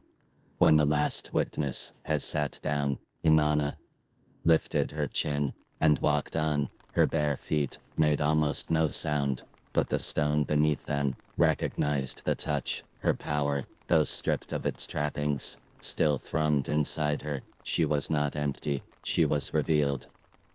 The throne room of the great below did not resemble the halls of heaven. There were no gilded pillars, no shining mosaics, no vaulted ceilings painted with the stories of the gods. It was a massive, hollow chamber of rock. Walls rose high and rough, black stone glistening in patches with the sheen of trapped moisture. The air smelled of iron, old incense, and something else, the faded, indistinguishable scent of countless endings. At the far end of the chamber, on a throne, carved directly from the bedrock, sat Ereshkigal. She did not stand to greet Inanna. Queens of the below never rise for guests. She was draped in darkness, layered over blood dark red. Her hair spilled down her shoulders, like tar poured over bone. Her skin was pale, not with the softness of starlight, but with the pallor of stone that has never seen sun. Her eyes, deep and dark, held nothing of Inanna's golden fire. They looked like wells into which whole cities of the dead had fallen and never climbed out. Around her, arrayed in half-circle, sat the Anunnaki, the great judges of the underworld. Their faces were impassive, their eyes hollowed of all softness. They had seen every kind of plea and protest. They had watched kings and beggars alike crumble into dust. To them, Inanna was not a celebrity. She was a case, a disruption, an anomaly, a goddess who had walked in alive. They did not yet know what to do with her, but they would. Inanna stepped into the chamber, alone, unarmed, unadorned, naked, not in the literal sense yet, but in every way that mattered. The eyes of the judges fell upon her, a collective gaze, so heavy she could feel it pushing against her bones. Still, she walked forward, not timidly, not apologetically. Her posture was straight, her chin high. Queen of Heaven, to the very last. Ereshkigal watched her. Somewhere in the depths of those dark eyes flickered something hot and consuming, not admiration, not envy, a complicated thing, long simmering rage, long buried pain, the bitter crackle of someone who had been left with the work no one else wanted to perform. Her voice, when it came, was low and iron heavy, so she said, "My sister comes." The title had never sounded less like affection. Ereshkigal, Inanna replied, voice steady, "I have come to attend the funeral of Gugalana." A lie, a half-truth, an excuse, perhaps all three. Ereshkigal's mouth curled. "The bull is dead," she answered. "I have wept for him. I have screamed for him. I have received him as I must receive all." Her fingers tightened on the arms of her throne. "And you sent him to his death in the games of heaven." The chamber vibrated. A low tremor ran through the stone. Inanna did not flinch. "I have come," she repeated, "to offer him honor, and to stand with you in your grief." The judges shifted. One of them, old as carved law, leaned forward. "Did you come to share her grief?" he asked, "or to test if the below will bow to the Queen of Heaven?" Silence fell. The question was sharp. There, undressed, just like her, Inanna felt something twist deep in her center. Ambition, curiosity, hubris, guilt. The descent had stripped her clothes, her symbols, her weapons. It had not stripped her motives. Ereshkigal's gaze hardened. You have always coveted Inanna, she said softly, the above, the mez, the love of kings, the songs of mortals, and now it seems you covet the below. Her eyes narrowed. Did you think you could come here, with all your radiance, and simply take my throne, as you have taken everything else? The air thickened. The Anunnaki's stares burned into her skin. It would have been a good moment, to kneel, to plead, to soften. Inanna did none of those. She lifted her head higher. I came because the great below called me, she said. I came because I am Inanna, and there is no corner of existence that does not in some way belong to me. It was honest, terribly, fatally the kind of honesty only the stripped can still afford, and only once. Yerishkigal inhaled, her shoulders rose, then fell, with a shudder like a mountain. Remembering it, it can move. She looked to the Anunnaki. They needed no words. Judgment, in this place, was never truly a question. The judges stared at Inanna. Their eyes became heavier, harder, deepening like wells. They looked at her. It was the look of death. Their voices, many but one, moved together. They spoke, and their speech was the speech of anger. They shouted, and the cry was the cry of guilt. Inanna stood in the center of their soundless storm. For the first time, she felt something pierce through every layer of her being. Not fear, not shame, recognition. She had demanded everything, taken everything, risked everything. Now the below would claim everything in return. Yerishkigal raised her hand. Her eyes darkened until they swallowed even the faint light of this realm. When she spoke, it was not loud. It did not need to be. Inanna, she said, I fix upon you the eye of death. The words hit like a blow. No armor could have turned aside. Her gaze locked onto Inanna's bare form. No crown, no beads, no breastplate, no robe, no ring, no glamour, no rod. Just a goddess, as she truly was. And then, darling shadow listener, death happened. Not as mortals know it, with scrambling, gasping, flailing. It was instantaneous, snapped through the core. Light winked out behind Inanna's eyes. Her knees buckled. Her body fell. The Queen of Heaven, collapsing in the throne room of the great below, with as little ceremony as any mortal heart that simply stops beating. She hit the stone. There was no divine resistance, no miracle, no last-minute rescue. The Anunnaki watched, unmoved. Yerishkigal's expression did not soften.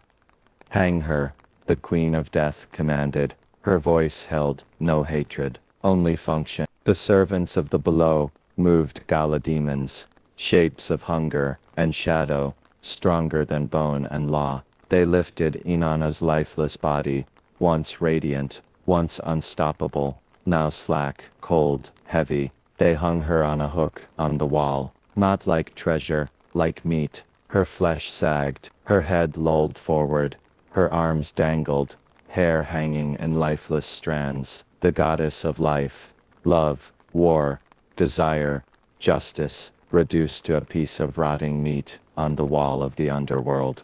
No crown, no light, no breath, just the stillness that comes after all ambition hits the stone floor and does not rise again. For 3 days, she would hang there. For 3 nights, the world above would feel her absence. But that is the next part of the journey. For now, little dusk bloom, let your own body release a bit more. You have watched a descent to its brutal end. Your jaw can soften, your chest can ease, your hands can uncurl. Nothing is required of you in this moment, except rest. She has fallen as far as a goddess can fall. The next breath of this story will not be descent. It will be what the night does with the pieces left hanging on a hook. 3 days passed in the great below.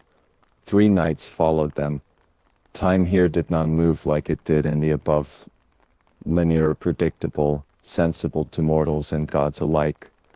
Down here time pooled, clotted, formed layers like old resin hardened on stone, and for 3 layers of time, however you wish to measure it, Inanna hung on her hook, unmoving, unbreathing, unbeing. Her body was not preserved in divine stillness. The below does not honor the bodies of the dead, not even godly ones. Her skin dulled, her limbs stiffened, her beautiful curves slumped under their own weight. Her head dipped forward in a posture of defeat, so complete, it no longer contained shame, only fact. Her hair, that long river of dark gold, hung lifeless like soaked rope. Her fingers, once adorned with rings and lacquer in the warmth of desire, curled slightly, like talons that had lost their purpose. The Queen of Heaven was now a piece of the landscape, a quiet, rotting detail in the caverns of death. This is what the below does. It reduces everything to truth, not moral truth, not poetic truth, but the most uncompromising truth life has. All living things become this, even goddesses, even radiance, even those who never imagined they would know the weight of a hook. No footprints, no movement, only the slight drip of something, condensation, or the faint weeping of rock, compressing under its own grief. The Anunnaki judges sat unmoving. They neither gloated nor pitied. To them a dead Inanna was not tragedy, it was order. Ereshkigal, on her throne of carved night, watched her sister's body, not constantly, not with fascination, but with a kind of haunted stillness. Every so often the Queen of Death would blink slowly, a gesture that seemed almost painful for her, because death was not a spectacle for Ereshkigal. Death was her occupation, her marriage, her burden, her domain. She felt it in her bones, like cold fever, and now the death of her sister had settled over her realm, like a heavy cloth. It was not joy she felt, nor triumph, it was recognition, the kind that hurts. She whispered, at one point, so quietly, no living ear could have caught it, "You finally stopped running." Up above, in the lands of the living, the world shifted. It was subtle at first. Birds hesitated in mid-flight for the briefest flicker. Children paused in their play, as if forgetting the rules of the game. Lovers in their beds found themselves suddenly cold in the places they were supposed to feel warm. Desire dulled, ambition slackened, passion dimmed, because the goddess of all three hung dead. Priestesses of Uruk, upon waking at dawn, felt an inexplicable ache in their chests. Some pressed hands to their hearts and whispered her name. Others broke into tears with no provocation. In the temples, the braziers burned strangely lower. Incense curled more slowly. The sacred lions in her courts paced restlessly, sniffing the air like something vital was missing. And then came Ninshubur, faithful, fierce, steadfast, the vizier who adored her, the servant who never faltered. When the third daylight cycle found no sign of her mistress, she tore her garments, let her hair fall wild, and smeared dust across her cheeks. She went to the temples of the great gods, just as Inanna instructed, one by one pleading, "Help, Our Lady, the Queen of Heaven, hangs in the great below. Her silver is lost, her lapis broken, her voice silent." But Enlil said no, Sin said no. They claimed Inanna had walked willingly into death, and must bear its cost. Ninshubur did not break. She lifted her face to the sky and cried out the name of the only god who might listen, Enki, and in the deep chambers of Eridu, the god of wisdom, opened his eyes. Down below, in the house of dust, Ereshkigal felt a shift in the currents. Hope, not hers, someone else's. Hope arriving, like an unwelcome visitor, brushing at the edges of her kingdom. Her lip curled. She hated hope. It always demanded that she give up something. and she was so tired of giving, she leaned forward on her throne, hair slipping over her shoulders like liquid darkness. "Do not come here," she whispered to no one, and everyone, but the below heard her warning, the way stone hears thunder. Quietly, with resignation, hope had already penetrated the realm, small, fragile, almost invisible, but present. Far away in the waters of creation, Enki rolled up his sleeves. He scooped dirt from beneath his nails. He shaped small beings from it, strange, sexless, neither living nor dead. He breathed life food into one, life water into the other. He whispered instructions, and he sent them down. But before they reached her, before the rescue began, before anything shifted, there were still the 3 days of death. The 3 days you are standing in, with her now. And if you, my gentle twilight wanderer, feel a heaviness settling across you, let it. It is not meant to harm. It is the stillness that precedes return. Take a slow breath, soft, not deep, just enough to remind your ribs that they are allowed to expand. Let your back loosen, let your neck release. One knot.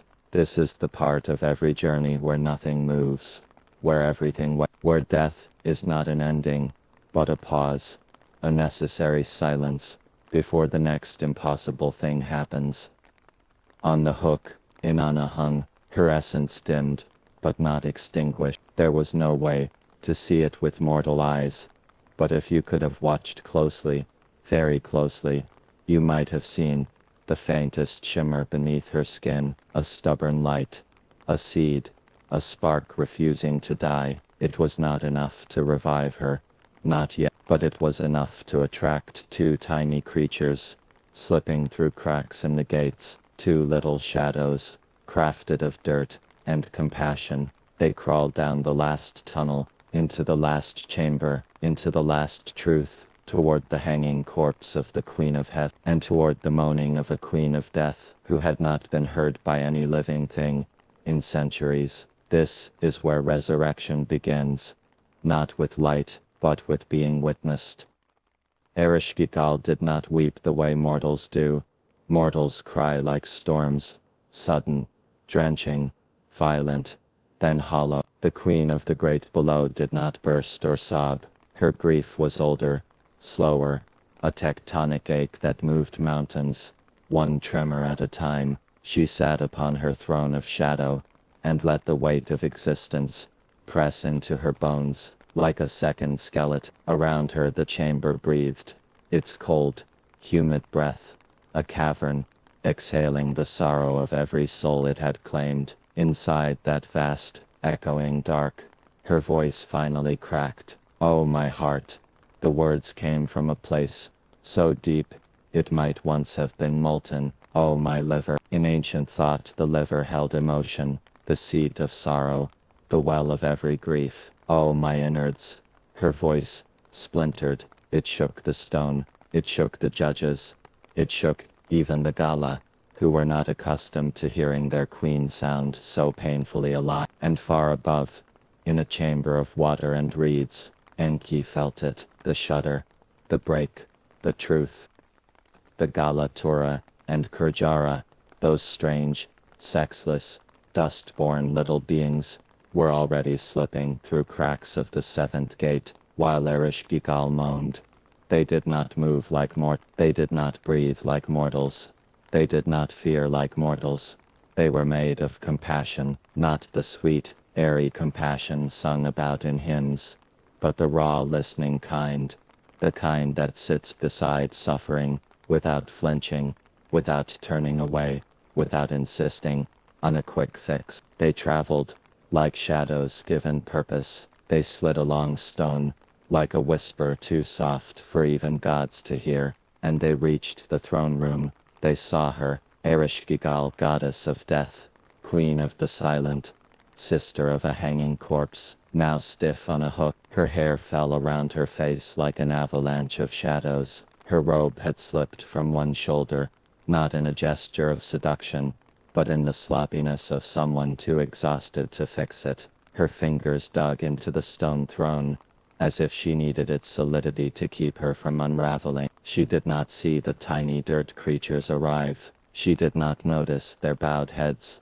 or their strange, shimmering forms. All she knew was her pain. "Oh, my heart," she whispered again. This time the words trembled through the entire underworld, like the slow ringing of a cracked bell. The little creatures listened.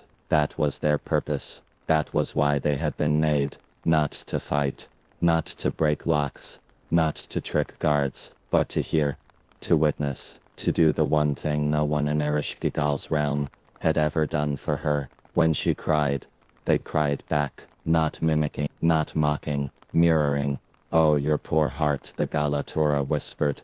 "Oh, your aching liver," the Kurjara murmured. Ereshkigal froze. Her moans caught in her throat. Her body, which had carried centuries of unacknowledged grief, jerked, as if someone had plunged a hand straight into her chest and squeezed. Her eyes, vast, dark, obsidian mirrors lift. For the first time in an age, she saw someone looking at her without fear, or demand, or worship or resentment, simply seeing, and in that seeing, recognizing. "You," her voice shook. "You hear me?" The creatures bowed deeper. "We hear you," they whispered in unison. No one in the below had ever said those words to Ereshkigal. Mortals screamed, gods bargained, souls begged, but no one had ever simply heard her. Her grief, long locked behind teeth and iron duty, broke up. A sound escaped her that was older than the oldest hymns. The sound a mother makes when her children die year after year, generation after generation, and she must accept them with dignity, even as her heart bleeds. She clutched her chest with both hands, not theatrically, not like a queen, like a woman in pain. "Oh, my insides," she whispered. "Oh, your insides." The dirt creatures answered softly. Her breath hitched. Her voice cracked again. Her eyes filled with tears that had never fallen, not because she was too strong to shed them, but because the below did not permit such delicate indulgences. But something shifted now. Permission, not from the underworld, from being met, being witnessed, being mirrored. A single tear slipped down Ereshkigal's cheek. It left a dark trail like wet obsidian, and with that tear, her breath softened. The grinding ache in her chest loosened enough for her shoulders to drop an inch. It was the first relaxation she had felt in 1,000 years. The Anunnaki watched, confused, stiff. This was not judgment. This was not law. This was something they had not been created for. Tenderness. The Gala demons shrank back like animals startled by a sudden light. Even Inanna's corpse, though still dead, seemed to hang a fraction less stiffly on the hook, as though the air around her had changed its texture. Compassion alters things, even in the land of no return. Ereshkigal blinked down at the little beings. "What do you want?" she asked, her voice less iron, more breath. "You have shown us your pain," the Galatura whispered. "What will you give in return?" It was ritual language, underworld custom, a gift for a gift, a balance of exchange. Ereshkigal gestured weakly toward her storeroom. "Rivers," she said. "I will give you rivers of water." They bowed. "We do not want rivers." "Fields," she offered. "Fields of grain." "We do not want fields." Her eyes narrowed, not in anger, but in old familiar disappointment, the kind that comes when one expects rejection. "Then what?" she whispered. The little beings looked up at the hook, at the lifeless goddess hanging there, her head drooping, her hands limp, her skin pale. "The body on the hook," they said. Ereshkigal inhaled sharply. Her spine straightened, her fingers clenched. She understood what they were asking. To return Inanna was to reopen the wound of every death she had ever held, to break the rule that no one leaves her realm unclaimed, to undo the only certainty she still possessed. But she had just been heard for the first time, for real by anyone, and when someone has finally listened to your suffering, your heart loosens enough to let something else live. She bowed her head, slowly, unbearably slowly. Take her, Ereshkigal whispered. The underworld shifted, not violently, not with anger, with acceptance, and the servants of death stepped back from the hook.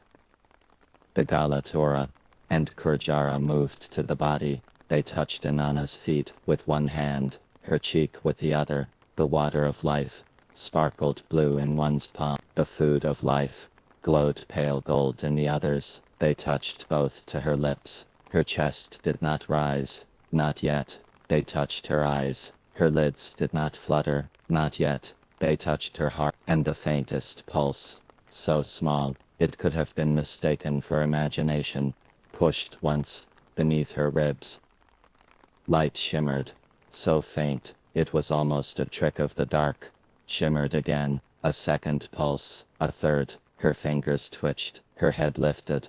A fraction of an inch. Color, true color, returned to her lips, and then, the Queen of Heaven gasped, a slow, ragged sound as life clawed its way back into her lungs. Her eyes shot open, not graceful, not radiant, desperate, alive. The creatures stepped back. Ereshkigal watched, expression unreadable. The Anunnaki leaned forward. Inanna fell from the hook, onto her knees, weak, shaking, but undeniably alive. The first living being ever to return from death. And this, Midnight Wanderer, is the moment in which the world changed. Death had cracked, only slightly, only once, only because compassion had echoed in the right direction, but the crack was enough to let light through. Take a slow breath here, let your shoulders soften, feel your ribs widen gently. You have just witnessed a resurrection, let it settle in you, like warm ash. The story continues, and the next step is not ascent, it is confrontation. Inanna collapsed onto the cold stone floor, knees striking hard enough to echo through the vast chamber. Her hands trembled as they caught the ground. Her breath tore itself back into her body, not gracefully, not like a goddess reclaiming divinity, but like a drowning woman, breaching the surface after too long underwater. It was not beautiful, it was desperate. The kind of resurrection that leaves a soul confused about whether waking is victory or punishment. Her hair clung to her cheeks, strands sticking to the sweat that now lived again on her skin. Above her, the hook swayed slightly, silent reminder of where she had hung for 3 days. The Anunnaki leaned forward, their empty eyes narrowed, unaccustomed to witnessing return. No return, not ever, not until now. The air in the chamber tightened, tense, electric, pressurized by something that felt almost like outrage. Death had rules. Death was structure. Death was the one thing that could not be negotiated. But now, a goddess knelt breathing on their floor, alive, warm, impossible. Their voices rose, not loud, but layered, many and hollow. A living one must not leave the house of dust without a substitute. The sound drifted into the corners of the room like smoke. Ereshkigal watched silently. Her face was unreadable, a mask carved from old grief and older duty. She did not speak, but the tension in her jaw was unmistakable. Her acceptance of Inanna's corpse had been a surrender, born of compassion. Her acceptance of Inanna's return was a different burden entirely. The below did not give gifts without price.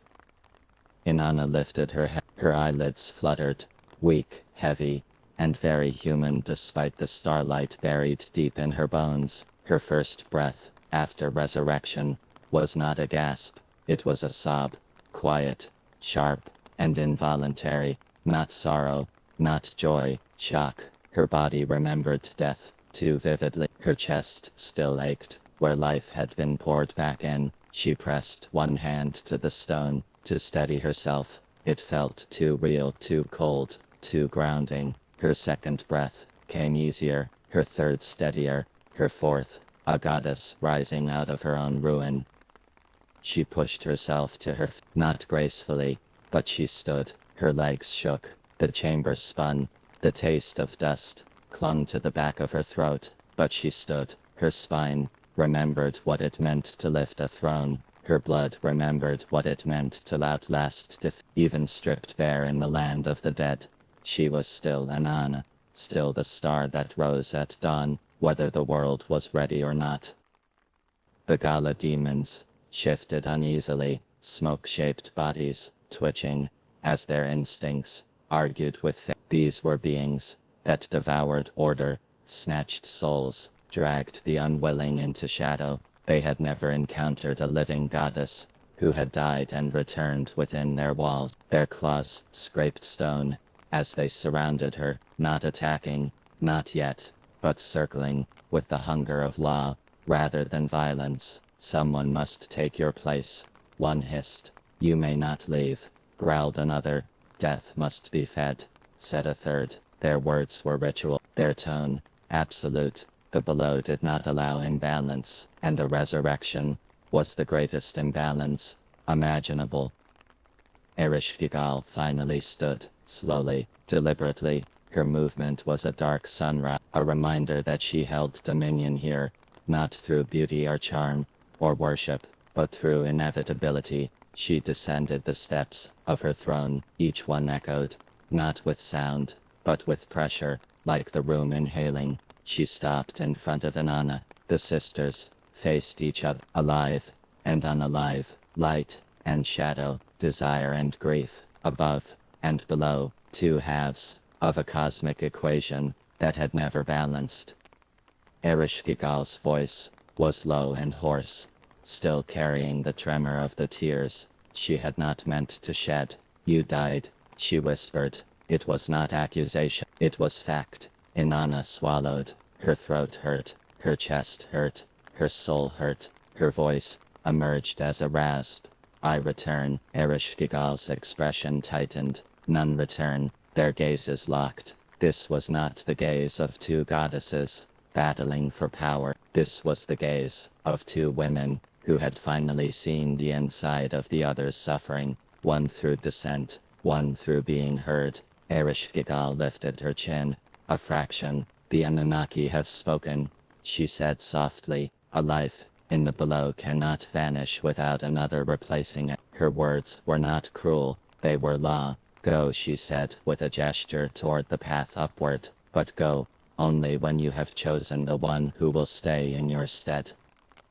Chosen. Inanna's stomach tightened. Her entire body reacted to that word, not because she did not expect it. She had known this price was coming, but because she knew exactly whose name waited at the edge of this decision. The Gala demons closed ranks around her, like a living crown of shadow, waiting, hungry, unblinking. Bring us a soul, they whispered, one who did not mourn you, one who did not weep, one who sat, unbowed, while the world felt your absence. Inanna flinched, not from their voices, from the truth, because even before her death, she had known there was one who bore no grief at her descent, one whose heart did not tremble when hers ceased to beat, one who had not knelt in ashes, or torn their clothing, or called her name into the sky, her lover, her consort, her king, Demuzid. She stood still, eyes hollowed by an understanding that had no softness. This was not rage, this was clarity, sharp and merciless, born of 3 days on a hook, and a goddess who had listened to another goddess's suffering. She bowed to Ereshkigal, a small bow, a real bow, not submission, acknowledgement. Then she turned toward the tunnel, toward the lightless path that would lead her back toward life. The Gala followed, their claws scraping, their breath hissing, their shapes writhing. Inanna walked forward anyway. Each step felt like walking on the raw underside of her own soul. But she did not hesitate. She had returned, and return always requires a reckoning. She whispered, not for Ereshkigal, not for the Gala, but for herself. I will choose. The demon smiled, not kindly, and Inanna began her ascent, her heart heavy, her purpose clear. For before she stepped into the light again, she would have to confront the living man who had not mourned her, and condemn him, or condemn someone else. There was no escape, only balance. Take a slow breath here, my wandering dusk flower. Let your shoulders drop. Let your jaw soften. You are not the one who must choose. Not tonight. You are only witnessing a goddess walking toward her own justice. Inanna's ascent did not feel like liberation. It felt like a reckoning. The underworld did not release her with relief or mercy, but with watchfulness, a contained, cold interest in how she would uphold the contract she now carried in her chest. Behind her, the seventh gate faded into darkness. Ahead, the tunnel stretched upward, like the throat of something old that had swallowed her and was now reluctantly letting her go. The Gala demons followed silently. They did not touch her. They did not rush her. They did not threaten. They simply accompanied. Their presence was a promise. A reminder, a leash made of inevitability. Inanna did not look back at them. She didn't need to. She could feel their hunger pressing against her spine.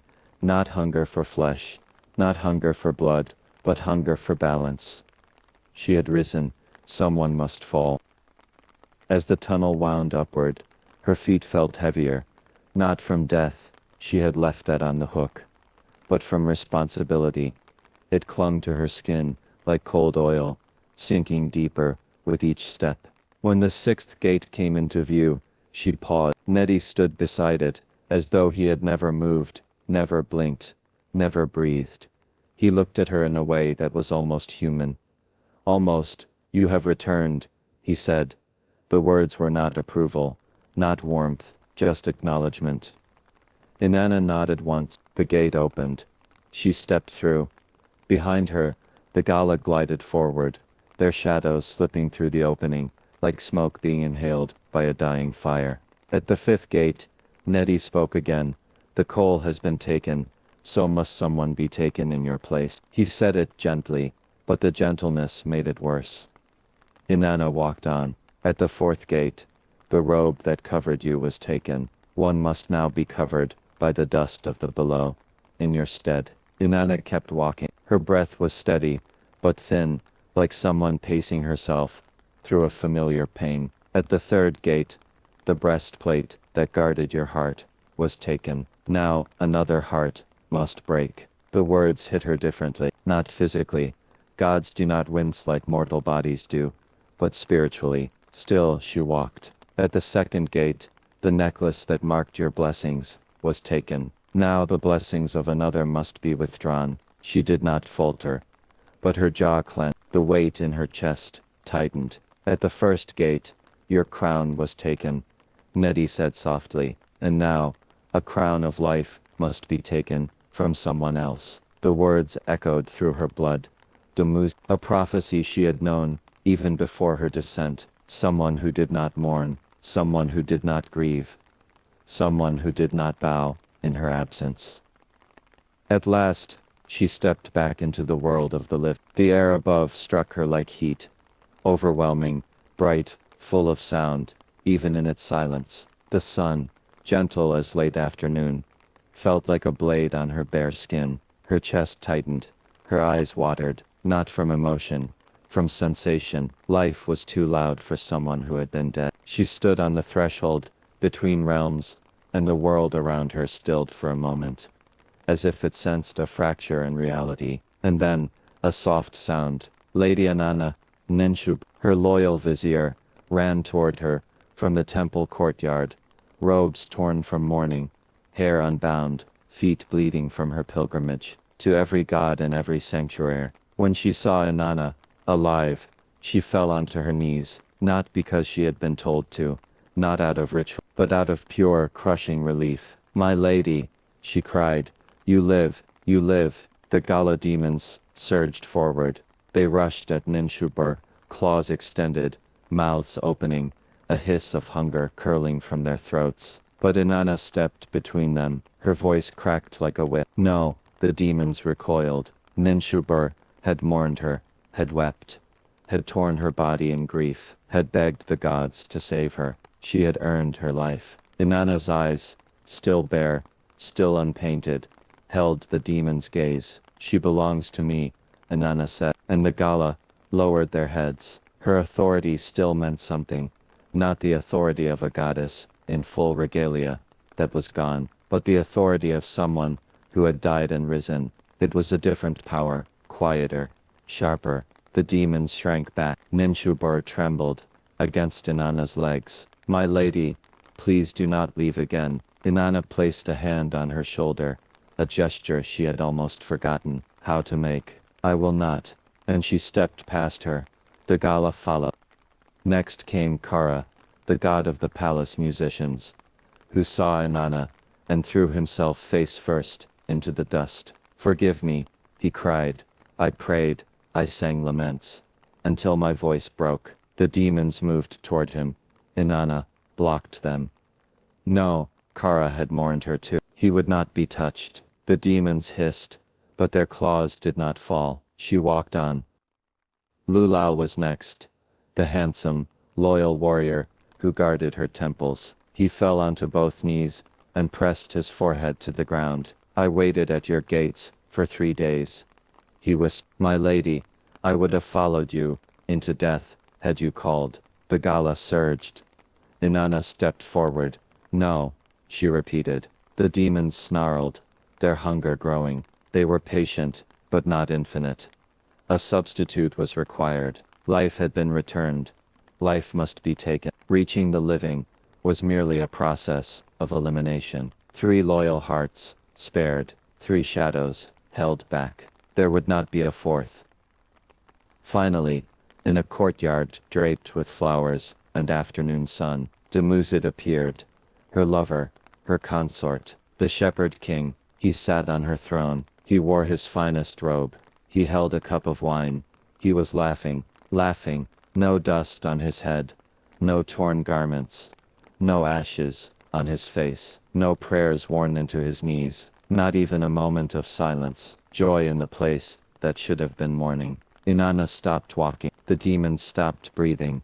Her eyes, dark, unpainted, too honest, now narrowed, with a clarity that was not rage, but revelation. Here was the imbalance.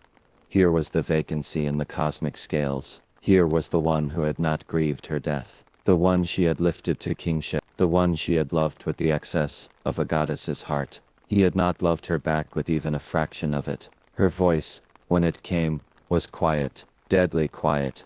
Dumuzid, he turned, and froze, when he saw her. His eyes widened, shock, fear, pretended relief, a flicker of guilt, but not love, not grief, not the mourning she had found in every other loyal heart. The Gala demons leaned forward, hungry, ready, waiting.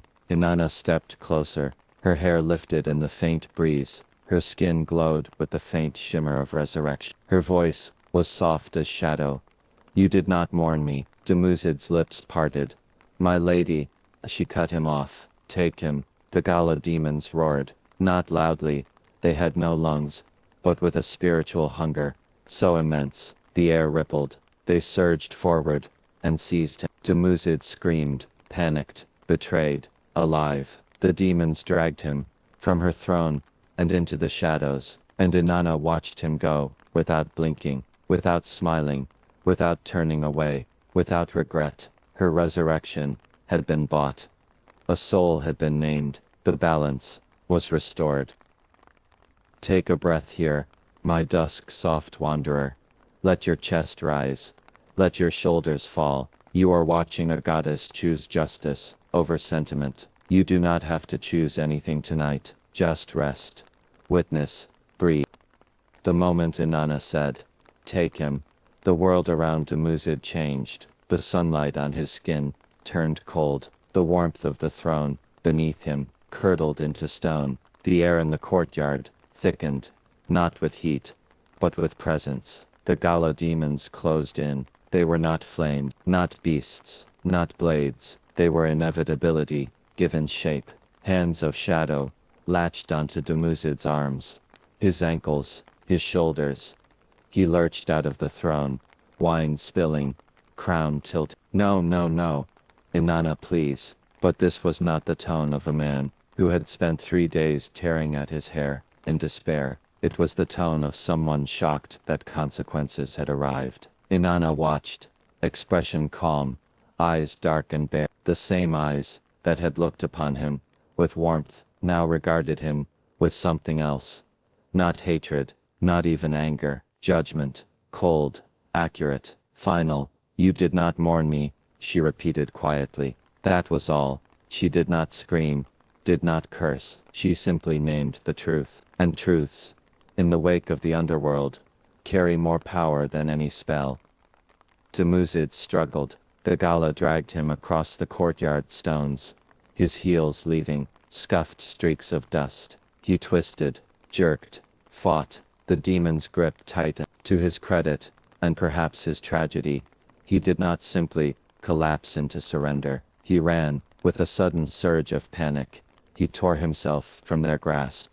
Just enough to break free, just enough to stumble. The demons hissed. He bolted, out of the courtyard, through the palace gate, into the open fields, where he once had walked as shepherd, long before he was king. The gala followed, soundless, tireless, impossible to outrun. The landscape blurred. Tall grasses whipped against Dumuzid's legs as he sprinted. Birds scattered overhead. Startled flurries of wings, cutting across the sky. "Help!" he shouted. His voice cracked. "Somebody, anybody help me," he called to his companions, his family, his household gods. Somewhere along the way, he invoked the name of Utu, the sun god, his sister's brother-in-law, and somewhere, in the high bright vault of the above, the sun paused, just a little, long enough to see a man running from the consequences he had earned. Utu looked. He saw the gal. He saw Dumuzid. He hesitated. Down below, rigid law demanded that Dumuzid be taken. Above, threads of relationship, marriage ties, sisterhood, interwoven allegiances, pulled in another direction. The cosmos itself was in conflict. In one old telling, Utu briefly intervenes, just long enough to grant Dumuzid a partial escape, a chance. As the gala closed in, around him by the riverbank, Dumuzid stumbled. His breath tore in ragged bursts. His chest burned. He looked up at the sky, eyes wild. "Utu," he shouted, "by the love you bear, for your sister's husband, save me." The sunlight sharpened. The air shimmered, and for a moment, Dumuzid was no longer a man. His body shrank, bones reshaped, skin turned to smooth, arching muscle. He slipped, not entirely comfortably, into another form, a snake, sliding through the grass, scenting earth. With a flick of his tongue, softened. We won't linger here on strangeness of muscle or bone. Know only that he changed.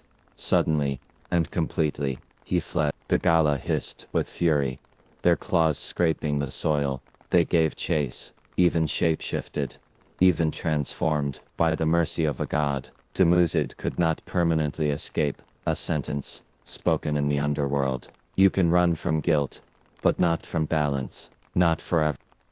The story folds here, in overlapping versions. Some say he hid among reeds and stones, brushing against the legs of unsuspecting shepherds, who felt only a tickle, and never knew they brushed against a king in hide. Others say he fled to sacred enclosures, temples, hills, altars, crying for asylum from every god who had once eaten offerings in his name. But the gala followed, relentless, untiring, never distracted. "Death must be paid," they whispered, as they searched. "You cannot live on what she paid in your stead." Their logic was simple, cruel, but simple.